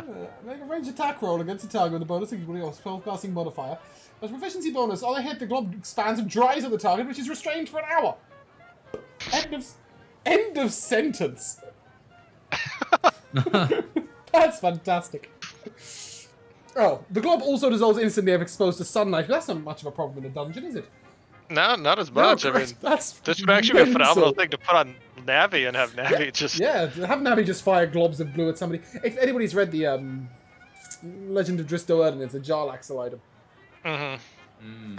Everything's a fucking Jarlaxle item. Anyway, yeah, cool. So one wand of viscid globs if you wish. Yeah. Yeah, give it a Navi. Do it. It's 550. Oh, well, let's see if we can deal with his problem. Yeah, we should do that first. So right next door, yes, it will cost you 275 if you dealt with this problem. Yeah. Right next door, you will find the Blossom Elixir. I think. I'm just double check that. I'm just gonna try and make sure I'm going right store to right store. Blossom Elixir should be... Yes, Vorm, Luger, and Nellig. And as you get in, there is an argument going on between the Silver Dragonborn, who you literally saw walk out a minute ago, and 3 goblins who are sort of yelling at him, well, that just can't be the case. What ridiculous. Oh, when is it ever been normal to sleep during the day and stay awake at night? Absolutely redonkulous. I can't be having it. No, not at all. Disturbances all through the night, I tell you, and what does he expect? An alchemy's daughter to smell? Absolutely, totally stupid. Get out of here and get something done. The goblin sort of wraps his hand on him. Counselor, I will not be spoken to, sir. And then he nods, and I'll let Governor Calforus know, and he goes to leave. As you all bundle in, and you again? Are you following me? This is the same Silver Dragonborn that walked through you, leaving Knowles, right? He's now in the store, goblin said and that. now he goes to leave, and then you're in the way again, and he sort of looks at you and, are you following yes. me? In a very literal way, yes, we are. Oh, I'm going to Governor Calforus. You coming for the walk? Not just yet. We must speak to these goblins first. He sort of looks a bit confused. And I'll catch up with you later, yeah? Share a pint and biscuits or something? I'm not sure the way of Arrenus. I'm not a fan of biscuits. Is that a thing? Perhaps cheese and wine? Do like... Who are you? Arcorivus, Professor Arcorivus. Professor of Metacreativity. He looks at your extended tentacle and just nopes. He sort of passes his claws together and... I've got pressing business. I'm sure I'll see you soon. Perhaps later then. We will let you know when we sit down for cheese and biscuits and pints and wine and cheese. I think we're doing with cheese or fermented biscuits. fish. And he shakes his head and sort of walks through you, and you're greeted by 3 goblins who look a little out of sorts, really. Can we help you? Oh, sorry. Are you here to shop?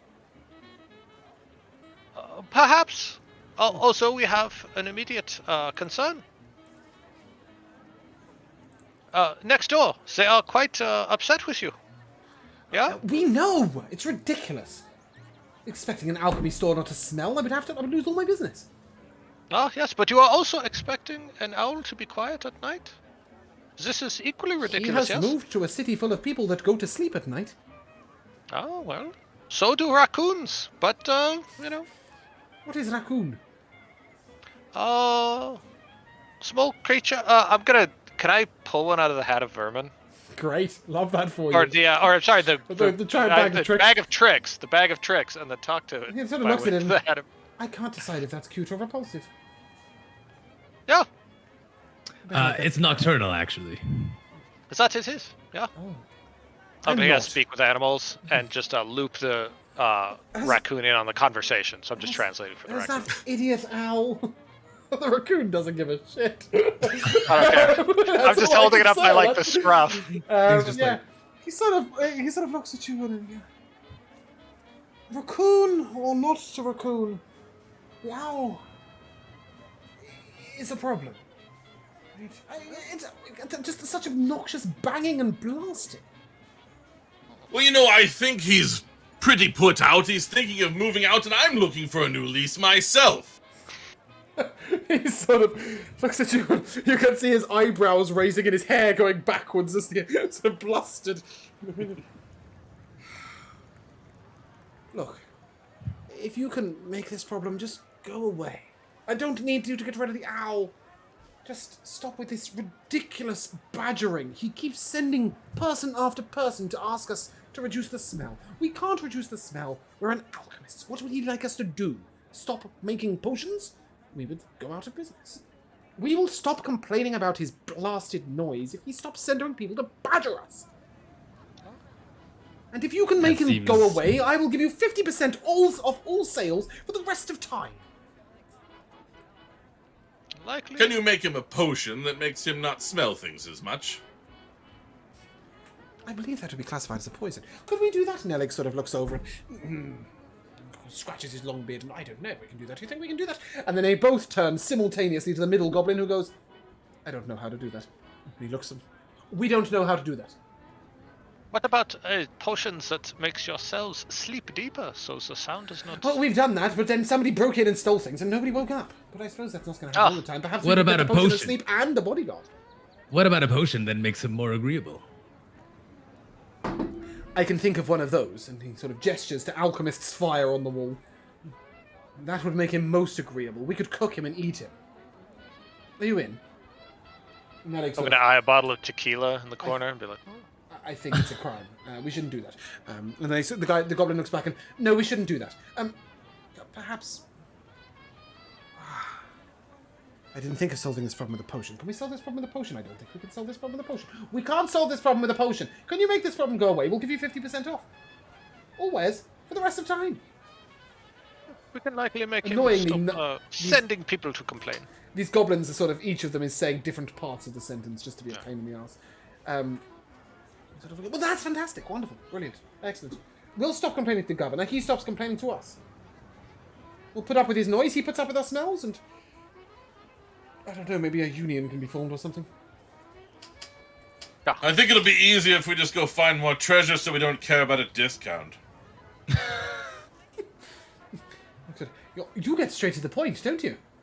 I like that. He likes that. Huddle up, team. Just, draw everyone into a huddle. The goblins turn around, away from you, and all huddle together, but say nothing. Yeah. They don't know what to talk about. Well, We make one of them disappear, yeah? Is this too much? this is a little more populated area in Arrenus. I don't know that. Very well. Too much. Yes, also, Yes. Arconovos, you seem to be able to solve both problems and get 50% discount at both just by telling the other one to shut up. To stop complaining. Yeah, right? but then I don't get to eat anyone's brain. No, that is true. Very well, we will speak to this owl. Don't believe a word that he says. He claims to know, but knows does not know. Trust me. Noted. Are you interested in any potions? Are you interested in any potions? Is he interested in any potions? Are you interested in any potions? What about the loud one? Are you interested in any potions? Any potions? They are most potent.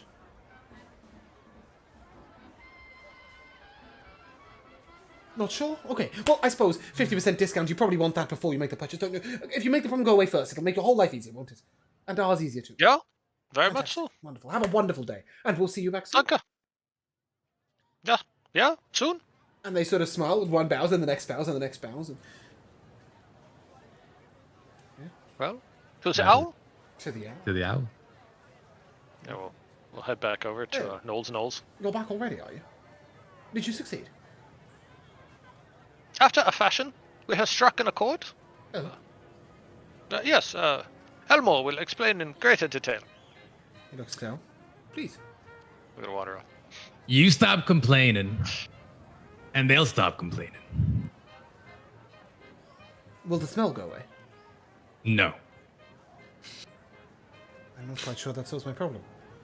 Does it solve my problem? You will be able to fiddle about in the evening time without bother. So the agreement is I can do my job, but not sleep. I believe the agreement is that you will each mind your own business. It's quite difficult to mind my business when I can't sleep, but I can see the logic. I won't bother them, they don't bother me, they don't bother me, I don't bother... Yes. A fair compromise.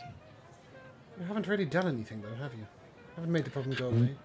We have facilitated the solution to this. The solution to this conundrum.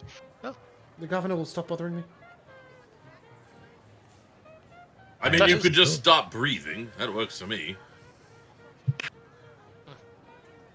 It's Oh, difficult, but...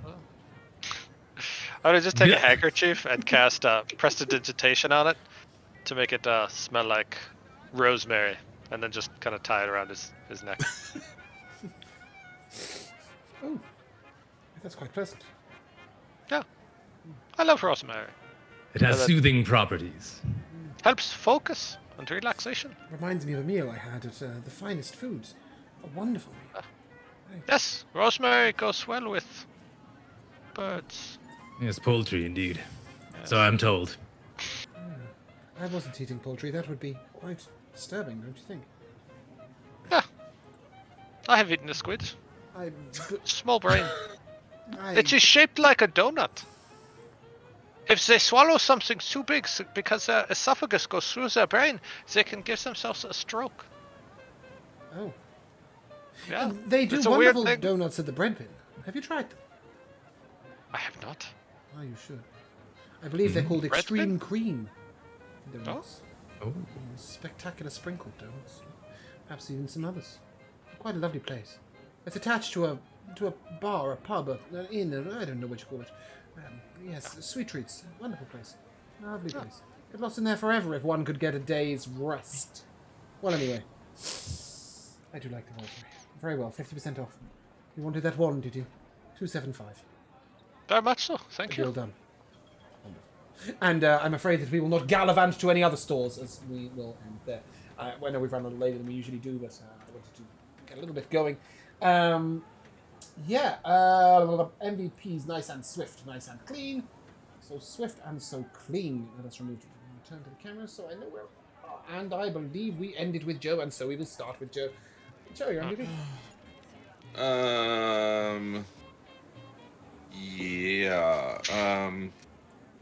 I think the big giant animated armor that's afraid to go into the lower levels of the city just because it's unpleasant. Like, we become delivery men inside a city just because he won't go to a certain part of Doesn't the want to be city. seen in the lower levels. There's peasants down there. Yeah. But it's just in general good to get the check out the city and stuff. Cool. Realizing I didn't actually end with Joe. Rico. Yeah, I was gonna say. I normally go clockwise. I went anti-clockwise today and confused myself. Yeah. I'm gonna have to go with our Corvos's acquisition of a second ivory goat. That was pleasing. Miyago? Go. Just Rico remembering about the GIF and the thing that started with an A. Try to find it. Abshagwa. Abshagwa. Yeah. Yes. Abshagwa. Well, Just I like think I don't yeah. even think I have that in my notes at all. Like I don't have it in my notes.